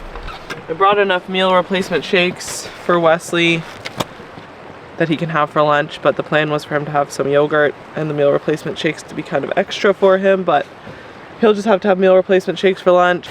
And I'm gonna figure out what's for dinner tonight. I have no idea anymore. Well, we'll do another turkey dinner tonight because it's extremely easy and filling. And I don't feel like doing anything else. Tired. 10 days is too long. With a toddler. Note to self, never do that again. I dehydrated a bunch of dinners for Wesley. These are all his dinners. They worked out actually really well. a bunch of shepherd's pie, chicken pot pie, or beef pot pie. Let's do this one because it's not vacuum sealed. So. Oh, shepherd's pie it is, Wesley.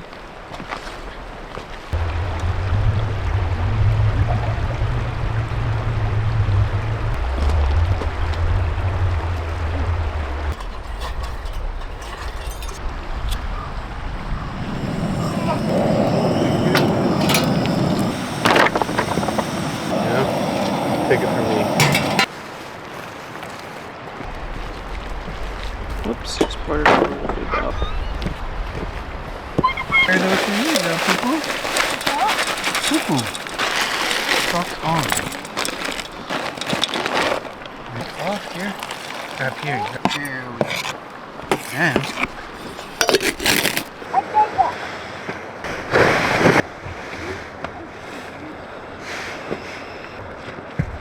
here, right? Good helper. Over here. No, over here. Over here. Over here.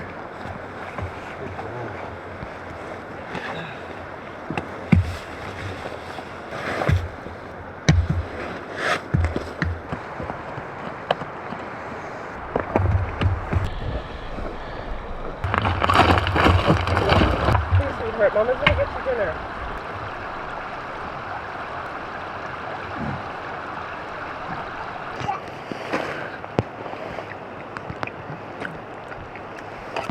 Tori whipped up some of her Thanksgiving dinner, which is my favorite kind of homemade dehydrated meal, or is it a rehydrated meal now?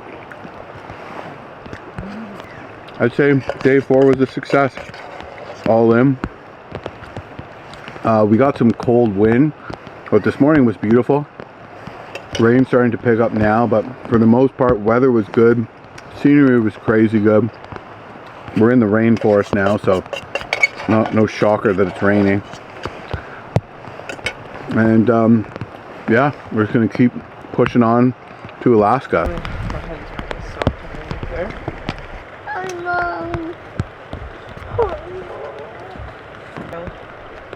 Thank you, honey. Well, this is why I like to get to camp, so that everything can be done before it's dark. Okay?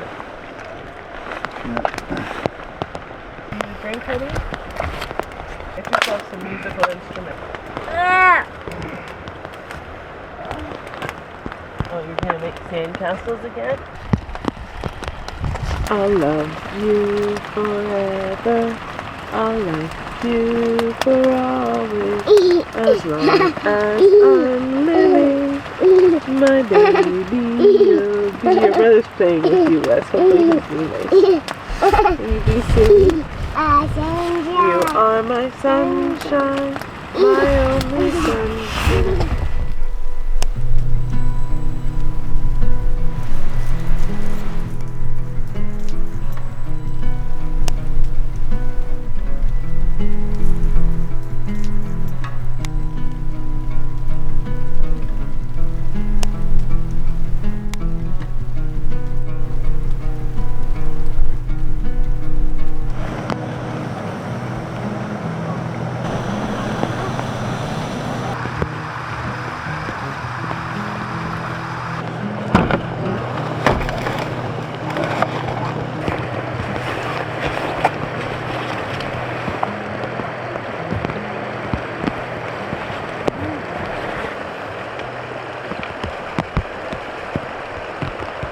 Hudson.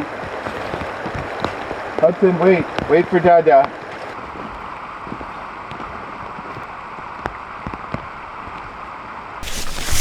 Buddy, where are you running off to, bud?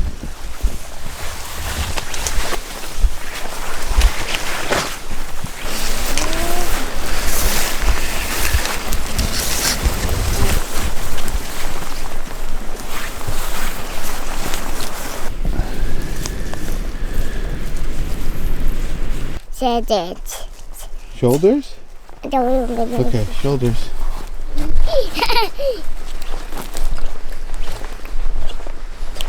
Ooh, look, Mako. See you, Mako? What did you find, Huddy? What kind of skull is that? Hey, what kind of skull is that, Huddy? Huddy found this beaver skull on our walk this morning. But yeah, wolves got it. There's a bunch of wolf scat with chunks of bone in it, and Huddy wanted to come back and show his mama, which he did very proudly. It's cute. Huddy, come here. Oh, geez, Huddy just did this.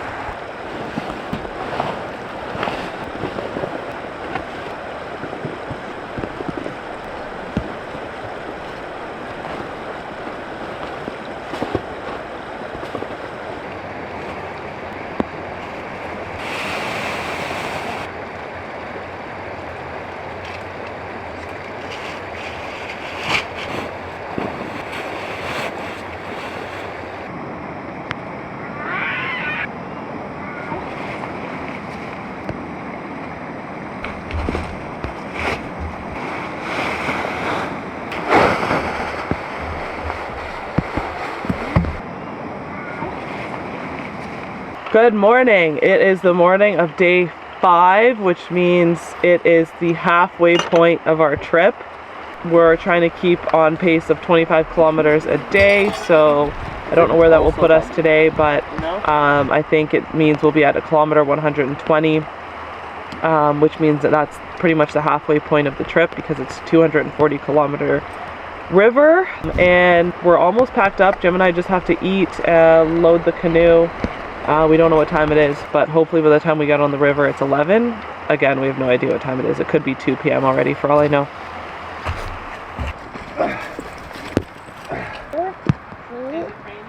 Whoa! Whoa! Whoa! Whoa! Well, here is a new fishing rod I've made for Huddy. We're on to number 3. The first one was lost in the windstorm. Then he whipped the next one in. So this will, you know, a couple hours of entertainment from the front of the boat.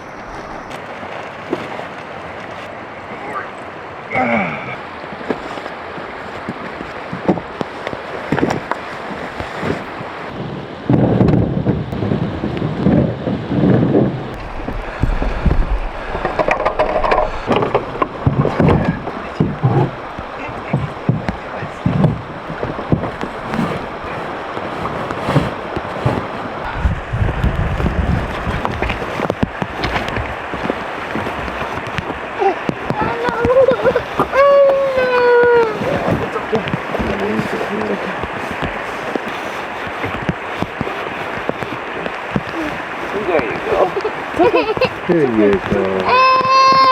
There you go. Not exactly our finest time of getting on the water, eh?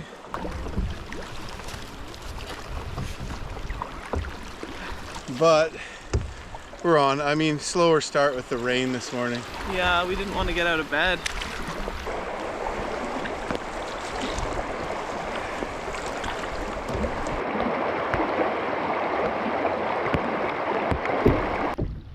Yeah, got one. You got one!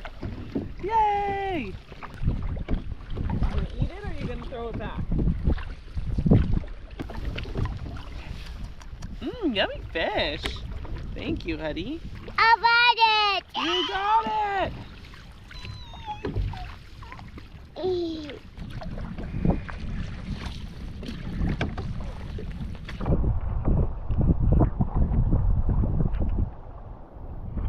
Well, we just passed the Scud River. The rain's really coming down here. Not ideal. Move up. Yeah.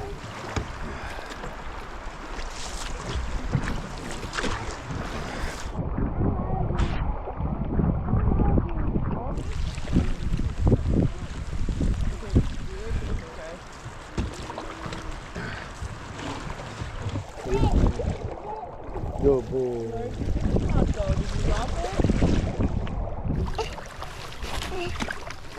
No big. Can you please sit down? Sit down, yeah. Yeah, you need to sit down. No, you can't sit on my lap.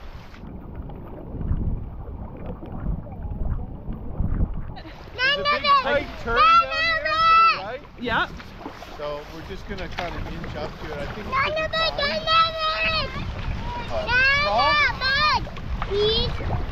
Sorry, I'm really struggling to hear you. Believe it or not. Does he want to sleep? Yeah, but he wants to sleep on my lap. Aww.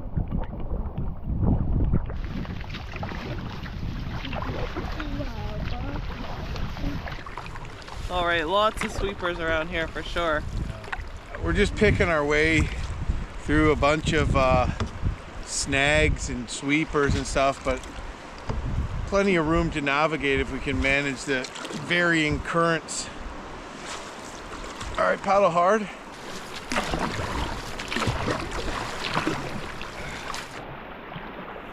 See that green Yeah. thing there? Get to the right of that. Yeah. Yeah, you got to keep that sweep going and keep us on this angle right here.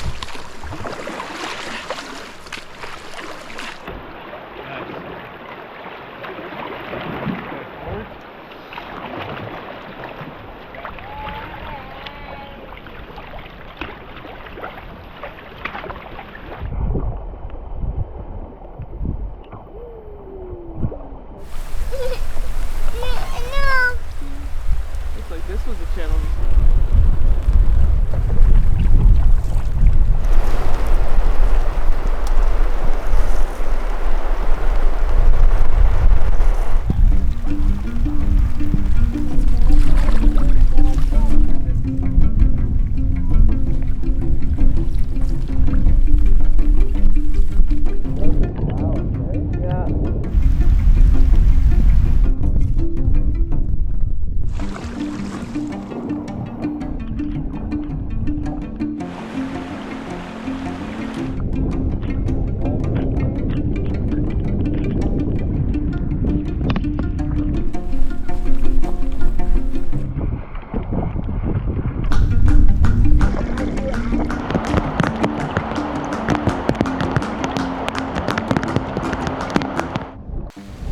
Well, it is really coming down here, and we think we might have a cabin we could stay in tonight. It's marked on some river notes we had, so it's probably just a cabin anybody can use. But, you know, these river notes that we've had are probably 30 years old, so who knows what's there if it's still standing. The cabin could be there. The cabin could be right through this. I don't know how much more of this I can emotionally handle. Do you see anything? I don't. Well, we pulled over to make camp because we had given up on finding the cabin. And as this is a path. Wow.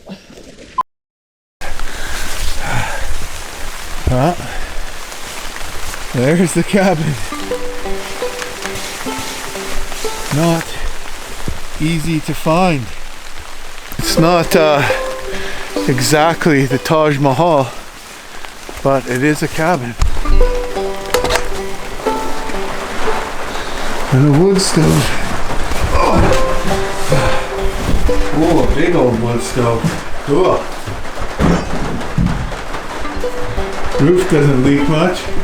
It's good! It's really good. Come check it out, huh?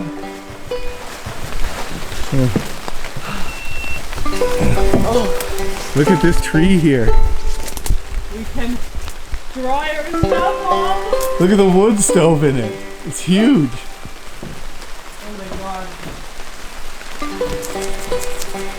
And it's like, it's clean. Huh? It's clean.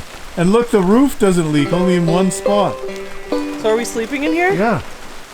Yeah, so this is an old trapper's cabin. That's what probably some of these are. Amazing. Let's go get the kids. Okay.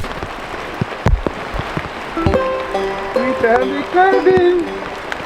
You can get nice and warm.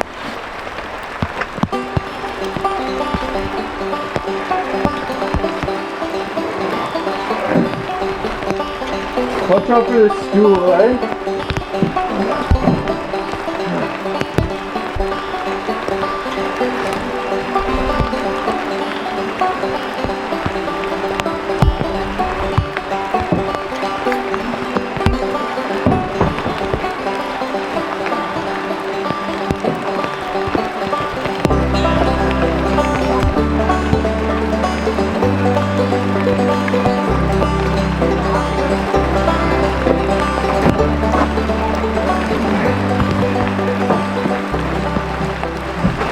Okay, I'm in the cabin. Wesley's in here. Jim's down on the beach with Huddy getting some firewood.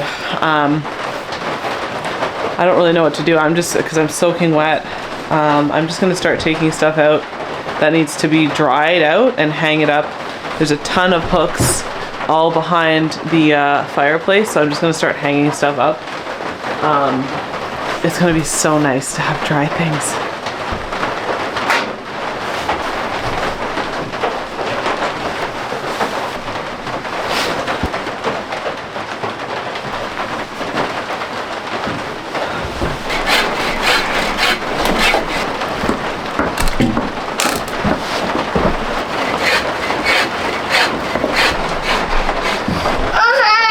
Here, try some. Don't have to wear it if you're okay. Here. Eat. No, you have to, Mama's gonna help you because it's hot. You ready?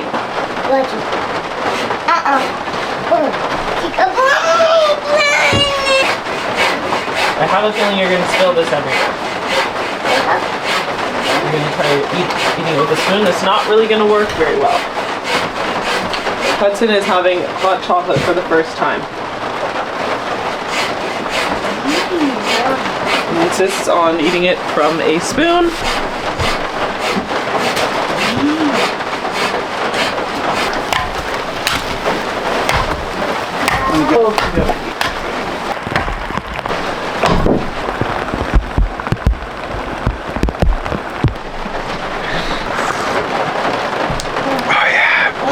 So using my cold steel 4 Max folder, split up a little kindling. 2 by. Still slugs in there. Figure we'll just. Yeah, Mom, I brought you. Wait.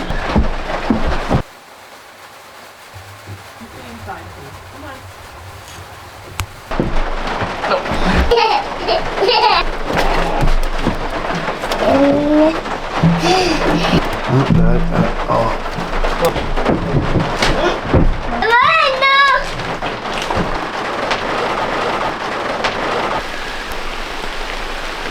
We're gonna do some pizzas.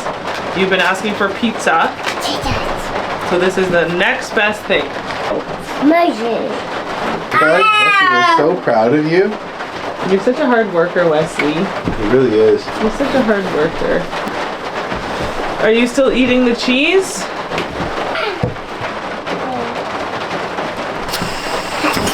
Woo! Daddy, Daddy. Yes, Papa.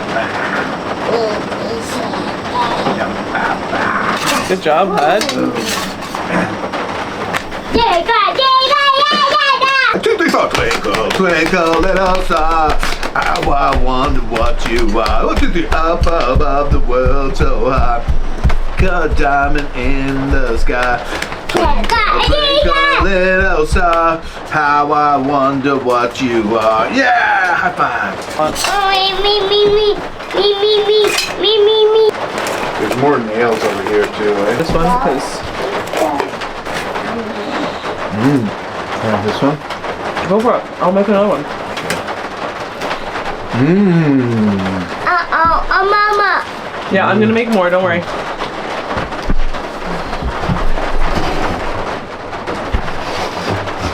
Okay, well here we are in this trapper's cabin and it is still pouring outside. It started raining last night and it just wouldn't let up. Every time we thought, oh maybe this will be it, it just came back even stronger. And it was windy, fortunately not too cold, but not warm out either. And we were starting to get cold. Huddy was getting cold. We made it about 35 kilometers today, which not bad at all. We took some time to go over our maps and sort of plot out our campsites over the next few days. Tomorrow we're going to camp at Great Glacier, which is a beautiful, beautiful spot. We're going to have to push on, do about 35K tomorrow, and explore the lake the following morning, which is me and Tori's wedding anniversary. What amazing place to spend our wedding anniversary at Great Glacier. We're just taking the opportunity to dry everything out here. I sawed and split a whole bunch of wood and got a fire going here, so it's nice and warm. Wesley's having rehydrated shepherd's pie for dinner, and our main course now is gonna be poutine. Looking really forward to this. This is an all-time camp favorite, I would say. So super excited.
Hash browns, baby.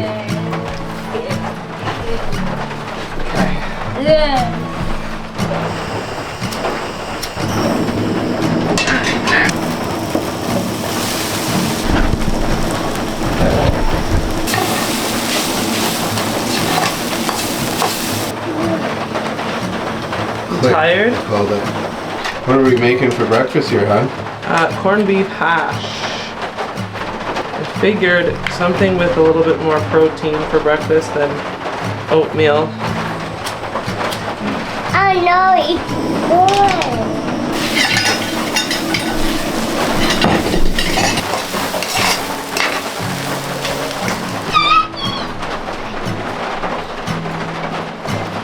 Mmm, delish. It has been raining for about over 30 hours straight now. A good, solid, steady rain, which is just crazy. But nonetheless, we're gonna pack up and get going. We're heading to Great Glacier today. We have an extra 10K to paddle on top of our regular daily distance. So we got to paddle 35 clicks today. And we're going to try to get that done. So we're just packing up in the dryness and warmth of the cabin. And yeah, with any luck, we'll be there before 5. Still, we got a motor because we're a little behind schedule.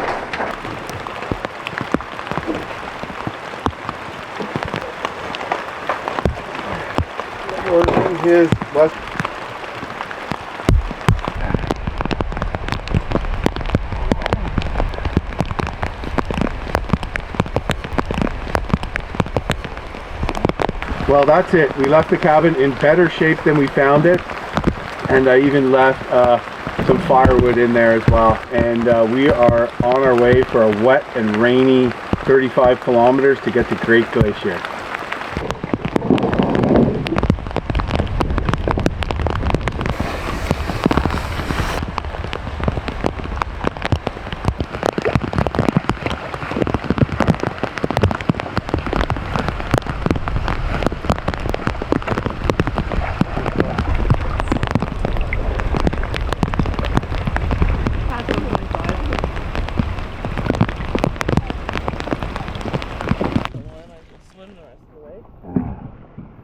Better?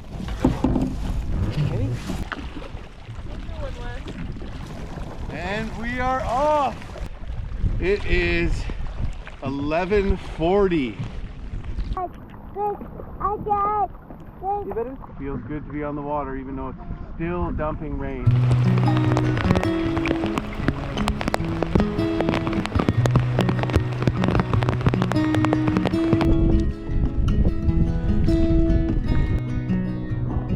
Almost looks like it pulls right into the...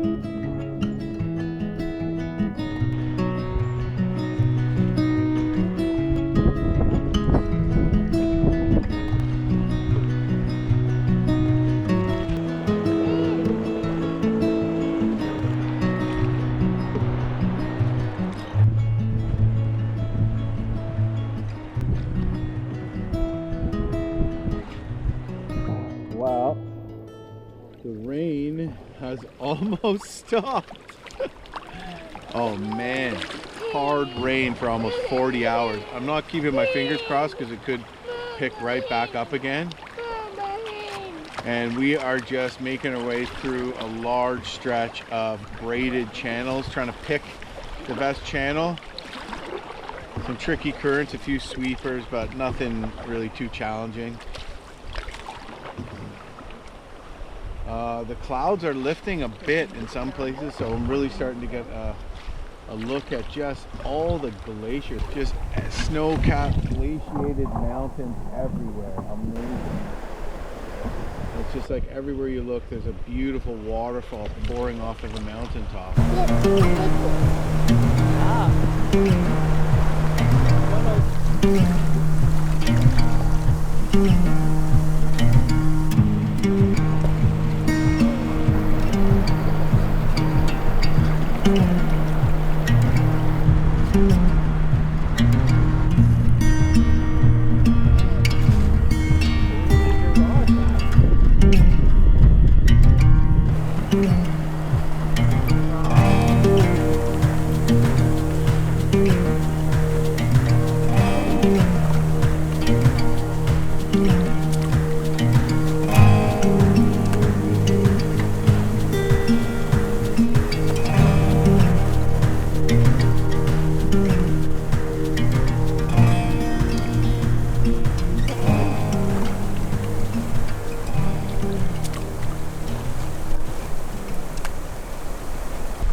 We just pulled over here on a sandbar to let Huddy run around because he was going bonkers, and gave Wes his lunch. Now we're pushing on.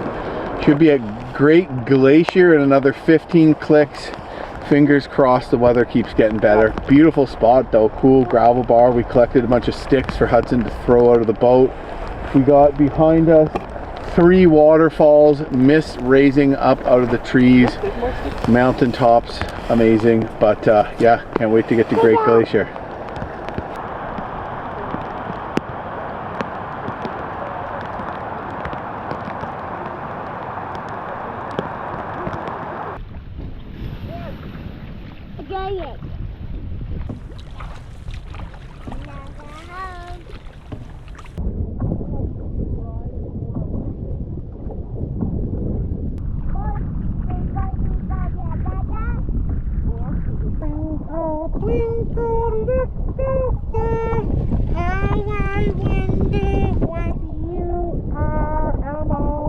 Good boy. Yay! Oh, you got one. Mama, I did them.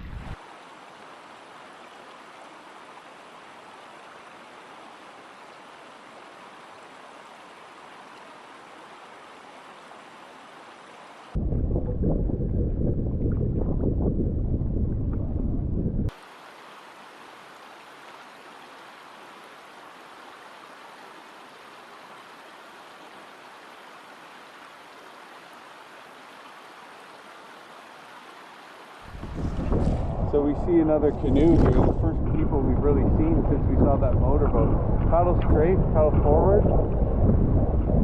So what we might have to front ferry a bit or something.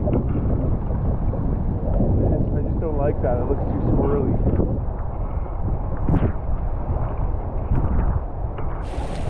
Okay, forward hard, forward hard.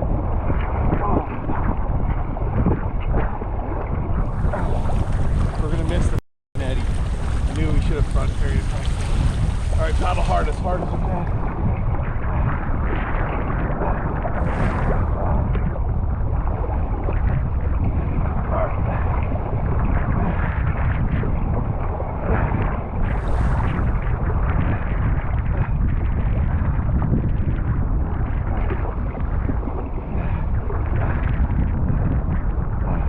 North, lie down.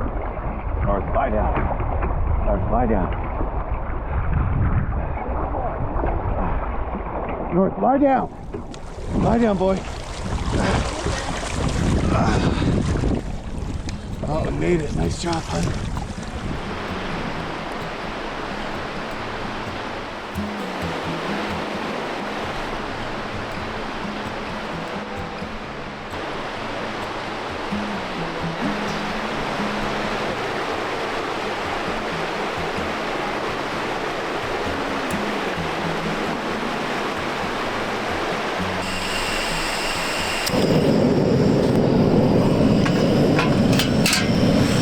Hey, bud.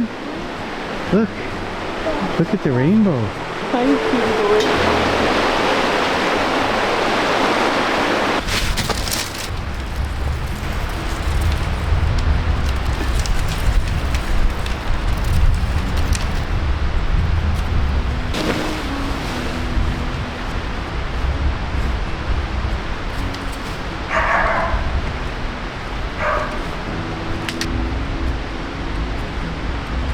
Taking in the views, Wes? Hey? Yeah.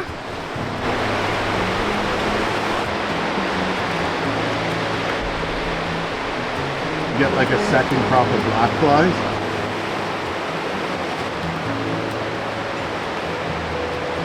And that is looking pretty good to me.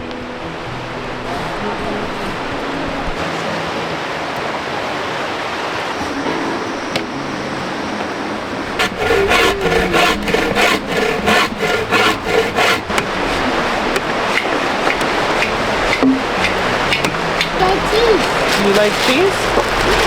Do you want some cheese?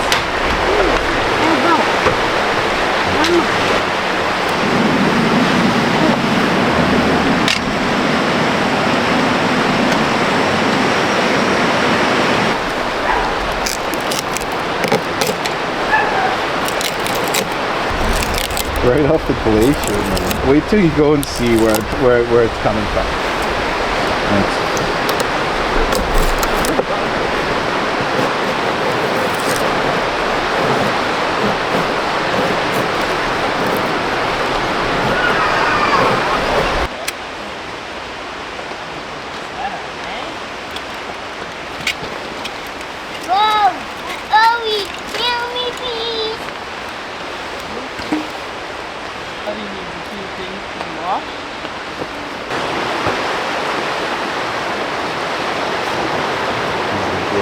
Good job, you went in there, good job, you stayed home.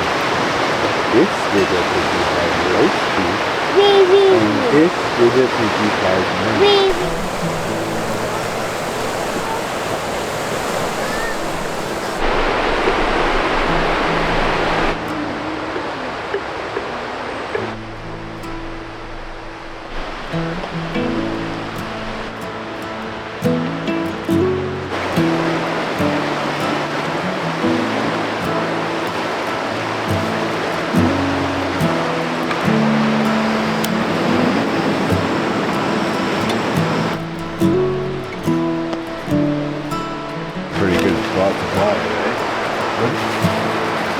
Dry everything out over the fire. Today we're having pancakes for breakfast. Yeah! In celebration of two things. One, a beautiful campsite. Well, they've all been beautiful. An awesome campsite. An awesome campsite, and more importantly, a day off. More importantly, our anniversary. 6 years, honey. 6-year wedding anniversary. Yeah! Good.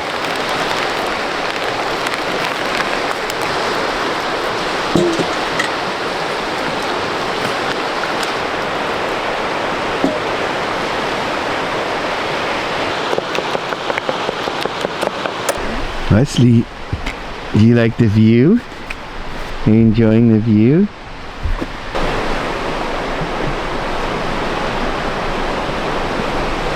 Keeps wanting to go down the trail into the lake. I'm like, we're going there, you know? Yeah, it's just not right now. Yeah, like we're... Don't touch. Don't.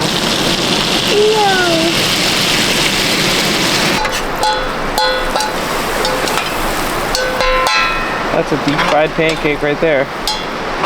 You know, some other people might want to eat those. Oh yeah. Why don't we sit Hudson down with pancakes? Hey, what do you say we get off the table? Hey?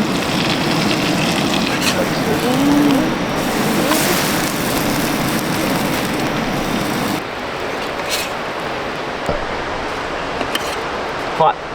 This one's hot. We have some of our homemade maple syrup here.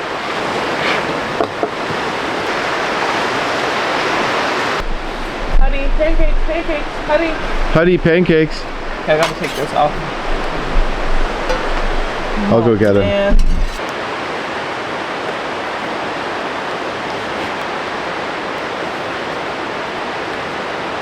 Okay, thank you.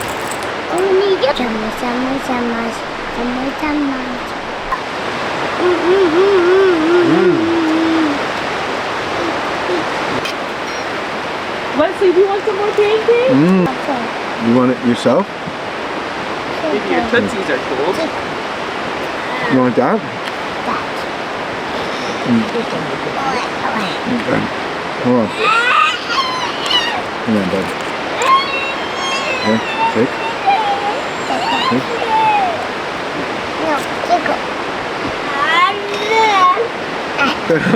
Are you filming? Yeah. You ready? Oh, he Do won. a Jim Baird flip. Oh, Jim Baird flip. Wait. That ain't that easy. Bam! Oh my God, with grace and style. Ready to go? Ready to go on a hike? Yeah. Ready, Wes? He's asleep already. Someone's tired.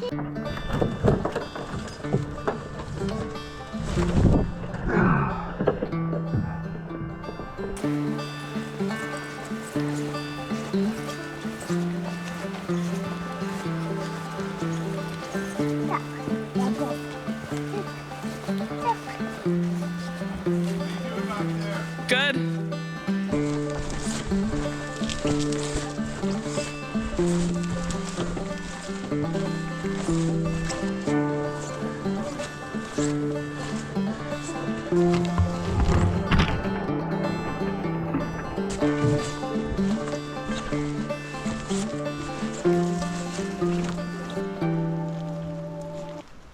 You tired?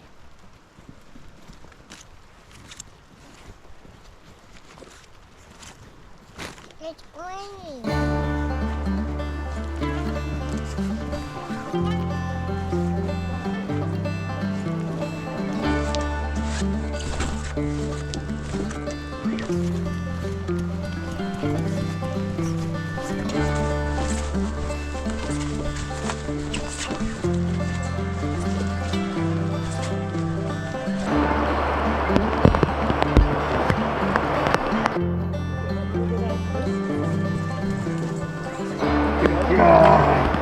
Good job, bud.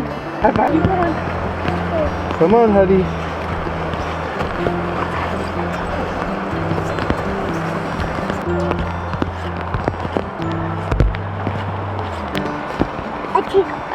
Come on. Yeah, okay, keep going.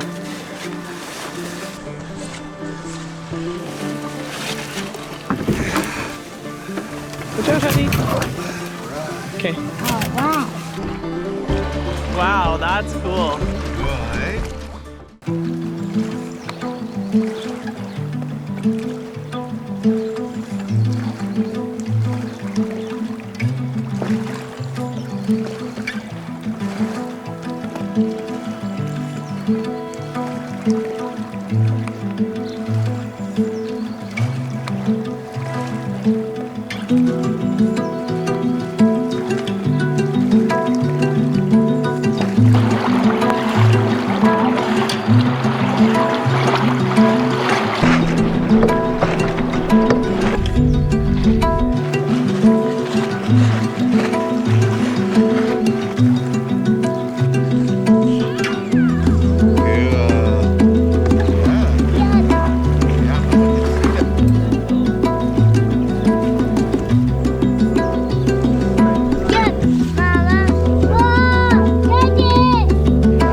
All right, Huddy, all done. What do you think of the glaciers?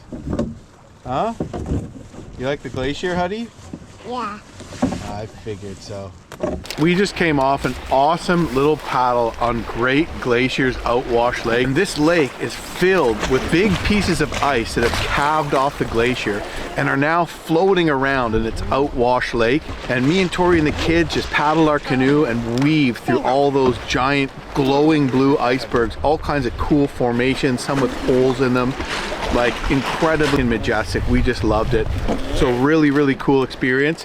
And it was worth the mile-long portage to get in here with both kids and the canoe. So it's definitely a cool thing to have done for our anniversary.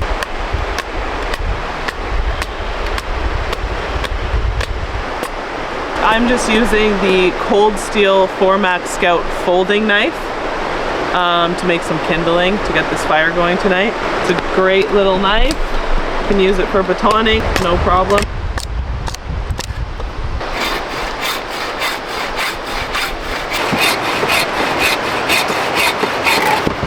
It is not easy to find dry wood when you're in the rainforest, and I actually cut down a standing dead the other day. It was completely soaked right through the middle, so even standing dead wood isn't good. But I managed to find what looks like a spruce tree, and it is bone dry in the middle, which is awesome. I go for ones where you can see the bark kind of starting to fall off, but it's not completely fallen off and punky. You have to split these down and baton kindling and whittle fine tinder from the dry centers, and then split pieces, and then once you get it going you can start putting wetter stuff on, but it's a bit of a process. So we're gonna try to have a pretty good fire tonight, and we're gonna hopefully dry out some clothes because a lot of the kids' clothes are getting wet.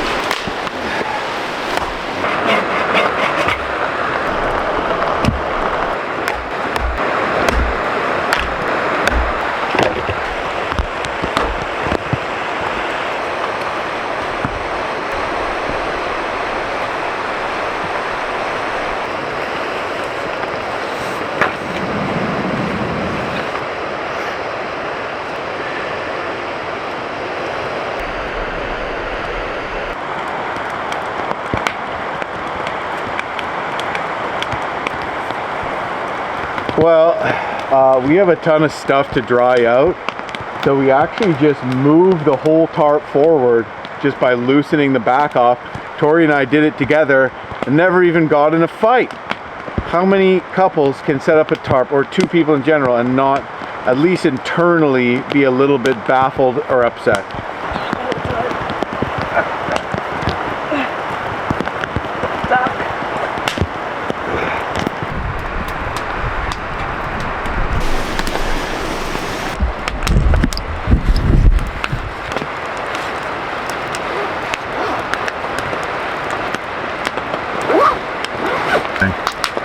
What do you think of this tarp rig, honey? I think it's pretty good. Is it too high?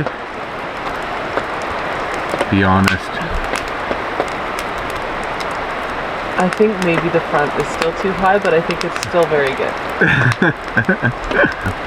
The best anniversary gift we've gotten today is having both kids in the tent while we have some time to not chase anybody around. Happy anniversary. The children are napping. Hallelujah. Happy anniversary, honey.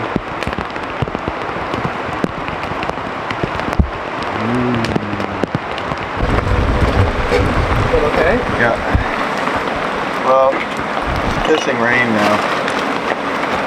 Surprise, surprise. Yeah. Shocker.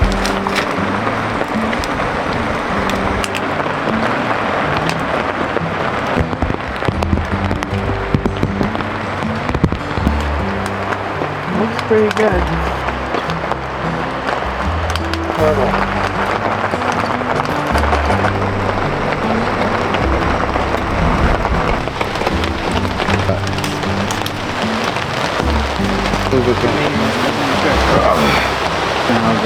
How's what? Good. Okay, so do you want cheese on it? Sure.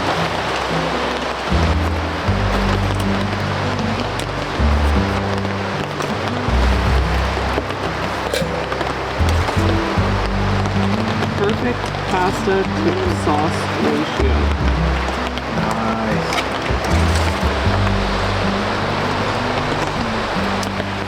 Good. Thank you very much.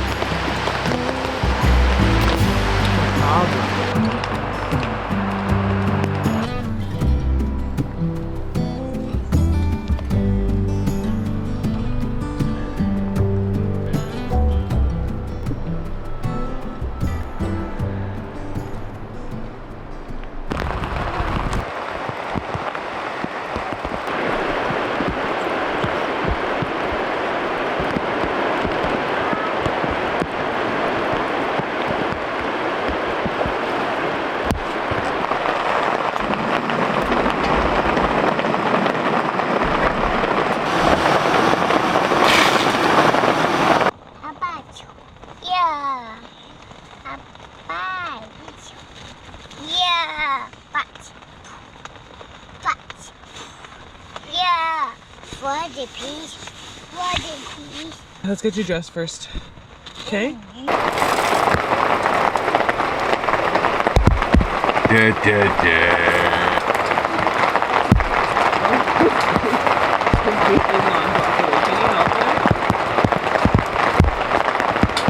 Huddy is eating his leftover pasta from last night because he slept through dinner. Yummy!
Okay, so it is day 8 and we woke up to pounding rain this morning and got everything packed up. Then it was kind of on and off rain. Not the most fun to wake up to, but you know, we actually got away from camp in decent enough time. Today we're gonna paddle into Alaska and visit Chief Shake's hot springs, and we're gonna camp there. So there's these beautiful hot springs that we're gonna bask in, and we just can't wait to get there. So another amazing highlight of the trip coming up today. But we have about 35 kilometers to paddle before getting there, and maybe some tricky current. We also have to make sure we find a big long side slough that takes you well away from the main river, or you miss the hot springs altogether. So got a couple things to make sure we deal with, some tricky whitewater and some navigating, but we think we should be okay. Just about to push off right now and head on our way. Chief Shake's hot springs, here we come.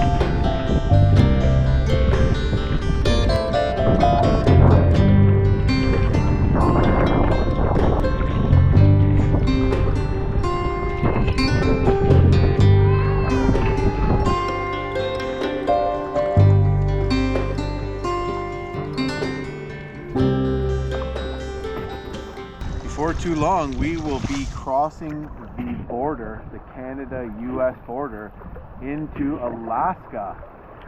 And that is a pretty special moment. Most people, you know, they fly to Alaska or they drive there.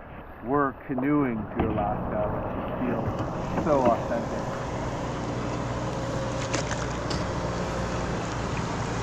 We just saw this big jet boat go past, and it's coming from a salmon processing plant, which is crazy. But because this river is accessible, some people have come in and built this off-grid salmon processing plant, and they have jet boats that they can use to man nets that they have in some of the back eddies here. The season's almost done. Like, I haven't seen any nets or anything like that. But yeah, just something you wouldn't expect to see kind of on a wild river like this is this sort of processing plant. Maybe we can pull over and go and buy some salmon. I don't know. Maybe it's worth a shot. What do you think? Stay, North. Stay.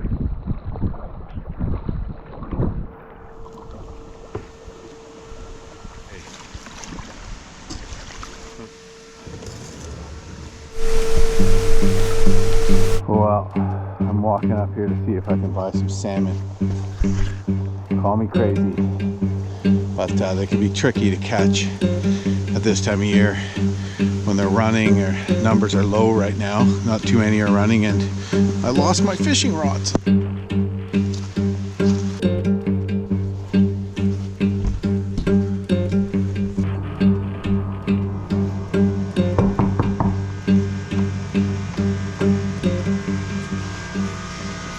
They left with the final fish. They have no fish. They left with the final fish yesterday.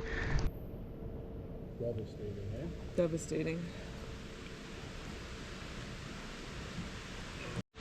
Well, we're leaving this remote salmon processing camp. There are very few people here, maybe only two, including the owner, who's been working here. She started it 42 years ago, and they just packed out all of the salmon 2 days ago. Oh, here are some other people tending to nets. Maybe he has some salmon. Oh man, so we left the salmon processing plant and we saw this boat. It's actually the DFO, Department of Lands and Forests, and they're just doing sampling. So they have a camp here too, and they're not allowed to sell us any, but the one guy has a personal stash, and I told him a story about them being all out at the processing plant, so he feels bad. So he's gonna give us some out of his personal stash, but they're mending their net, so we're gonna stop here. You hungry? Dig on me, Mama.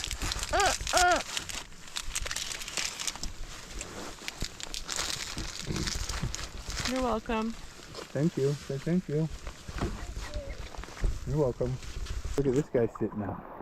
He's having a little stretching things out there, bud. You happy? Are you happy? Are you happy? Are ya? You are. The whistling doesn't work anymore, eh? Sometimes it does. Mwah. He looks pretty chill though, eh? Yeah. You got a whole Cliff Bar? Okay. He says he'll be back in 10 minutes with some fish. Can you say, yeah?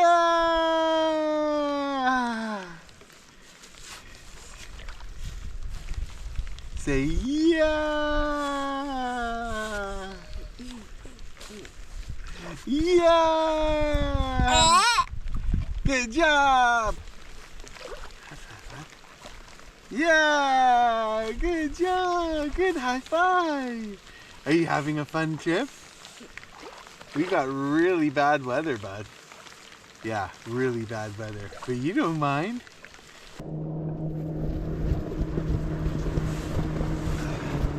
There's always sticks in there outside, but they're pretty big, so just throw them out tonight and what's that, Hudson? Fish? Yeah. He's on a steady diet of Cliff Bars. Oh, good, yeah, that'll keep me going. Yeah. Sockeye, that's a late season sockeye, but it'll still be really good. There's only 2 steaks, but they're pretty thick. At least the boys can have a bite or That two. is perfect, man. Well, safe journeys Yeah. to you. Thank you Thank so you. much. Welcome. You saved the day, Shandor. You're welcome. Appreciate it, man.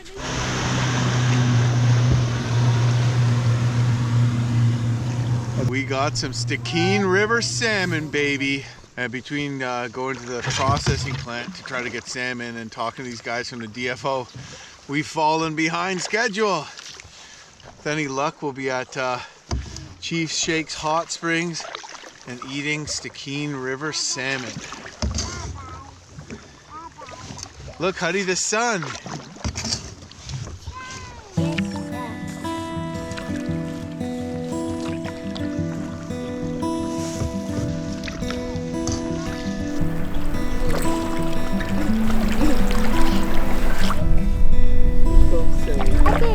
Another stick, yeah. And there it is, the Canada-US border, represented by this blaze through the wilderness. Amazing. We are now in Alaska. We made it to Alaska, honey!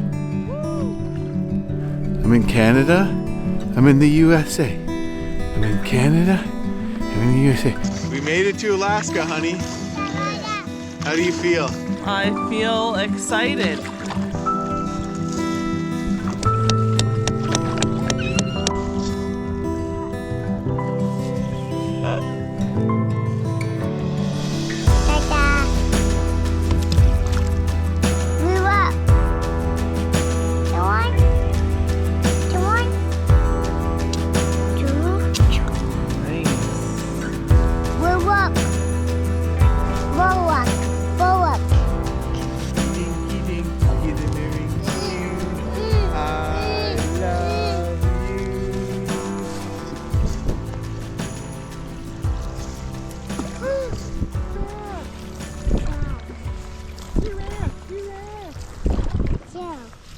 We are just looking for a big slough.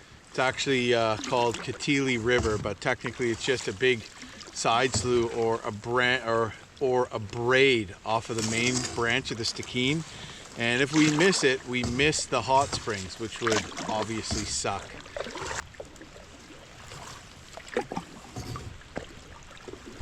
Looks like we found the entrance to the slough that'll take us to the hot springs. I could see how you could miss it if you weren't paying attention though. Yeah. Just because it's a pretty hard eddy. We made it to the slough. I remember the current not being bad though, considering there was a swift on the opposite side. So we're basically in a narrow side slough that branches quite a ways off the main river. Hopefully the current picks up, but this is the way to get to Chief Shake's Hot Springs. How do you make your boat for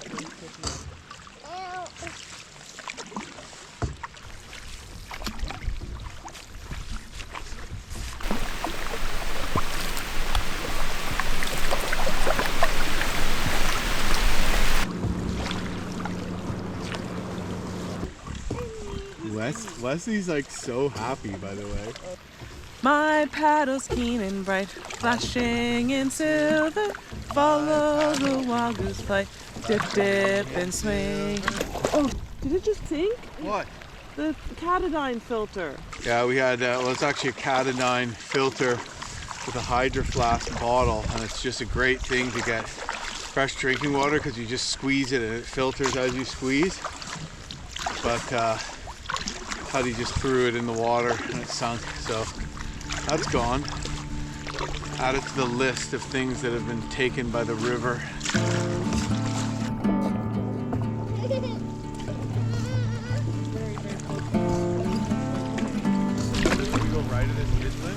I have no idea. I have it on this side of the island. Well, I don't know, hun, because look at this river is marked here. Right? This one is marked. There's a tributary marked, and it's a little ways above the hot springs. So let's just paddle straight and we'll stay right. Okay.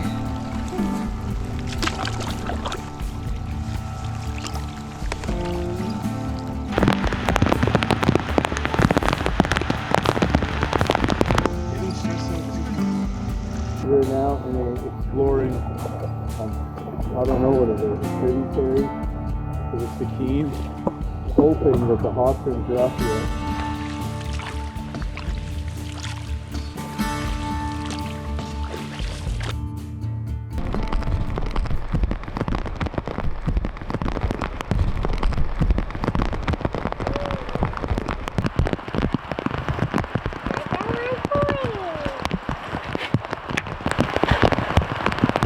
Well, and we paddled and paddled and paddled, and we couldn't find the hot springs anywhere. Time was getting later and later. We tried going up a tributary a ways, turned back, and we realized now once we got to this alpine creek here that we just passed to the hot springs. The way to get into is about a quarter mile upriver. So to get there we'd have to bushwhack. And so I don't know if we're gonna have time to go to the hot springs anymore. But anyways, I got shelter set up, the tarp and tent set right up. Tori's just changed Wesley out of his wet clothes. Huddy's hungry. He's following me around trying to help me with different things. It's adorable. And yeah, I'm hoping to still cook up some dinner and get to bed before it's too late. And tomorrow's another day, but real bummer that it worked out the way it did today. Huddy seems to be having a good time, right Huddy? Huddy, you having fun, bud? Fine. Good. You hungry? Yeah. Okay, let's get some food in ya. Should I just cook the salmon quick on the stove? Sure. What am I doing? Making wetsuit dinner? You good? Rest in the tent just for my own. Yeah. All-time record for me. You know, we weren't in the cabin, we can dry stuff up. Mama. Poor kitty, so okay.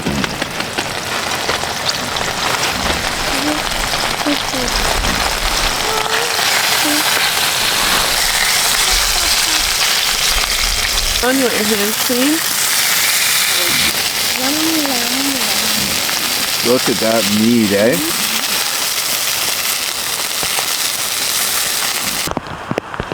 Honey, what's this? Fish.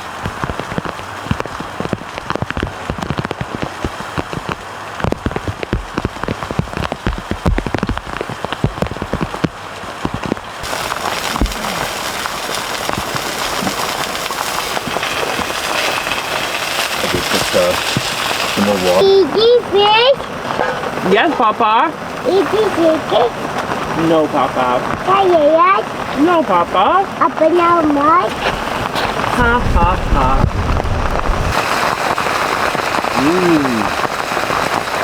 Fish. Yum. Fish. Well, morning interview, day 9 of our trip. The rain just hammered and hammered all night long. I woke up in the middle of the night and we were getting flooded. Tori and I had to wake up, throw all our stuff on higher ground, drag the tent over here. A lot of stuff got wet, but fortunately nothing got lost. So I gotta say, that's another first on this trip for me. That's where we were camped yesterday when you saw me setting up the tarp. And in the middle of the night we had to drag through up into here, our canoe and everything, at about 4:30 in the morning. There's just been absolutely relentless rain on this trip, and we're trying to stay positive, but it's the weather's just been horrible. I tied the canoe up to here yesterday. I ended up having to drag it way up here. So yeah, just crazy chain of events with this flooding. You can see the water still coming up. Yeah, just not a fun thing to happen, that's for sure. Crazy. Huddy, what do you think about last night? Hey? What did you think about last night and all the running around in the middle of the night? Hey? Do you like canoe trips? Yeah. Yeah, you do. 1, 2, 3. I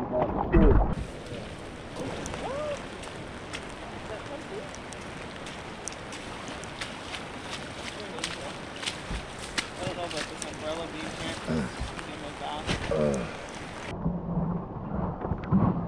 With it. Okay?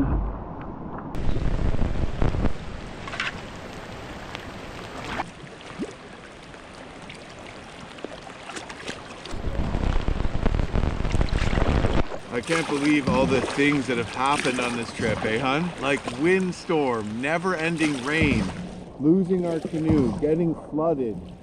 2 periods where there's been over 40 hours of, like, the first one was 40 hours of straight rain with a brief break before it picked up again. And now we're on to another stretch of 40-hour rain here. This looks challenging. Let's get far left of it. Paddle hard.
Well, it's still coming down, but a little bit of a break in the rain, and we pulled over at this little floating cabin. The cabin's locked, but we're just hanging out on the porch here because as we were pushing towards the mouth and towards the Garnet Ledge cabin where we're going to stay today, the weather really just picked up, and we were battling whitecaps that were blowing upriver. And for anybody who's tried paddling downriver with the current while facing an upriver headwind and whitecaps, it's very, very challenging and just sketchy to paddle in. So we just called it basically. We turned around, we front ferried across the river, battling some whitecaps, and pulled up at this cabin, and we're just going to get our jet boat pickup here as opposed to at Garnet Ledge. We figured for the safety of the kids, just with the crazy chain of events we've had on this trip with never-ending rain, wind, losing the canoe, flooding, not finding the hot springs, more rain, and then more rain, and also a lot of rain, that we just thought, okay, at what point is this just crazy, and luck is not on our side here. So we decided to call the jet boat. So we built a little shelter on this guy's, whoever's cabin this is, I have no idea, but thank you. And we ran the stove, we drank some hot chocolate, and sorted some of our gear and that kind of stuff. And yeah, we're just waiting for the jet boat pickup. So I guess the final 12K of the Stikine will still travel, but not by canoe. Thanks to my Garmin 6C6i, which is an inReach sat texting device and a handheld GPS unit, I could communicate with the jet boat captain and let him know that our pickup location has changed.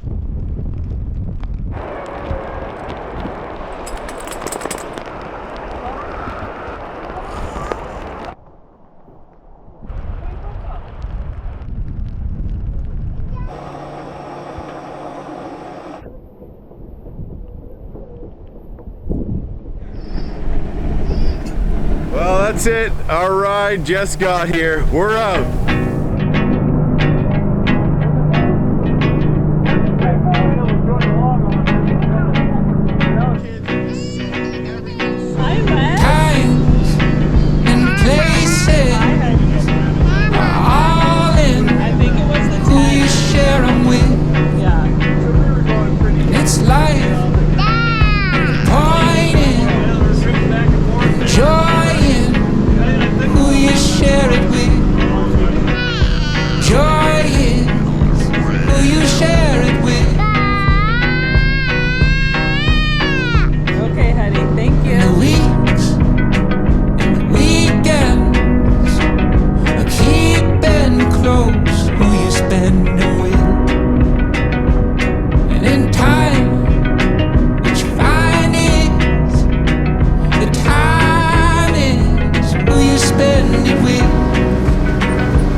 plane going by over there.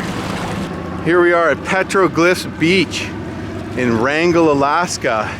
And petroglyphs are stone carvings. Pictographs are drawings, usually with an ochre that almost stains the rock that can be very old. Well, these petroglyphs, some of them can be up to 5,000 years old.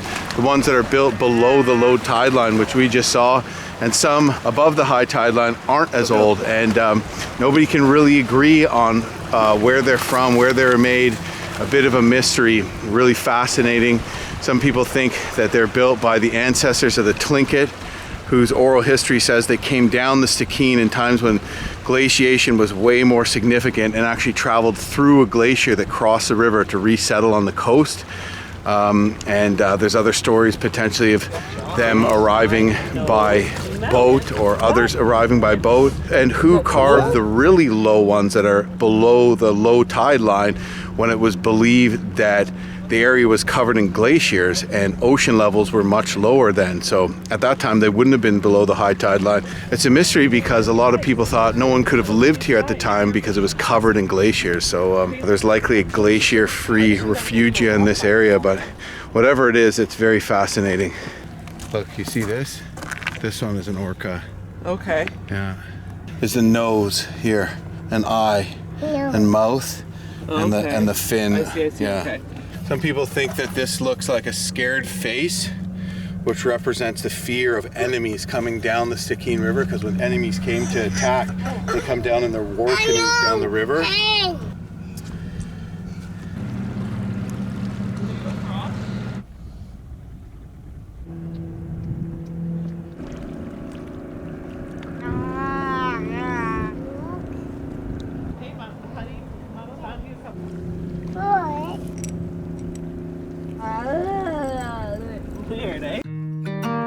The weather was perfect in the days following the completion of our trip, just as all things seemed to go, and after spending a couple of nights in Wrangell, it was time for our 7-hour jet boat shuttle back to our vehicle in Telegraph Creek.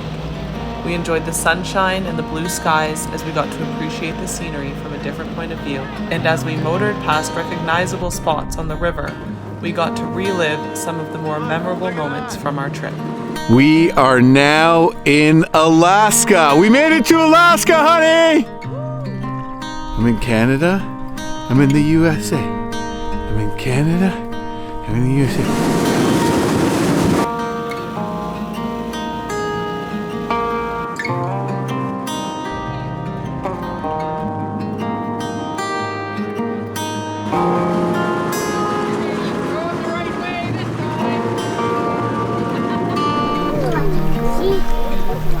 Where are you guys from?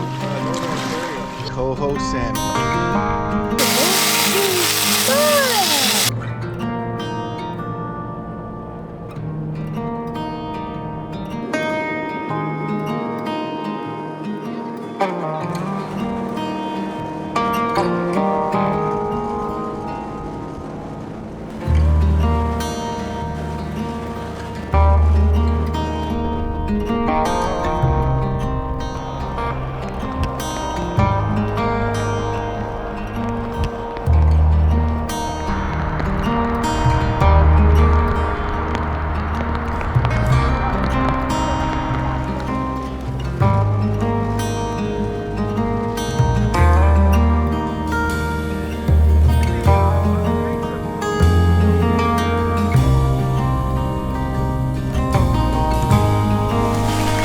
There's the cabin.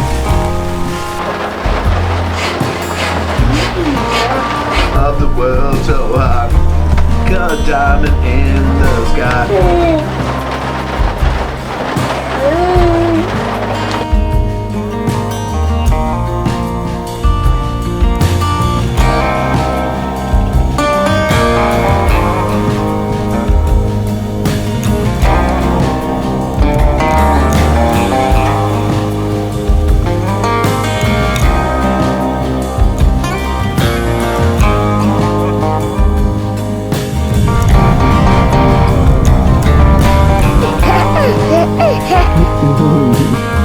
Hey Wes, how you doing in there, huh? Your brother loves you, Huddy. Yeah.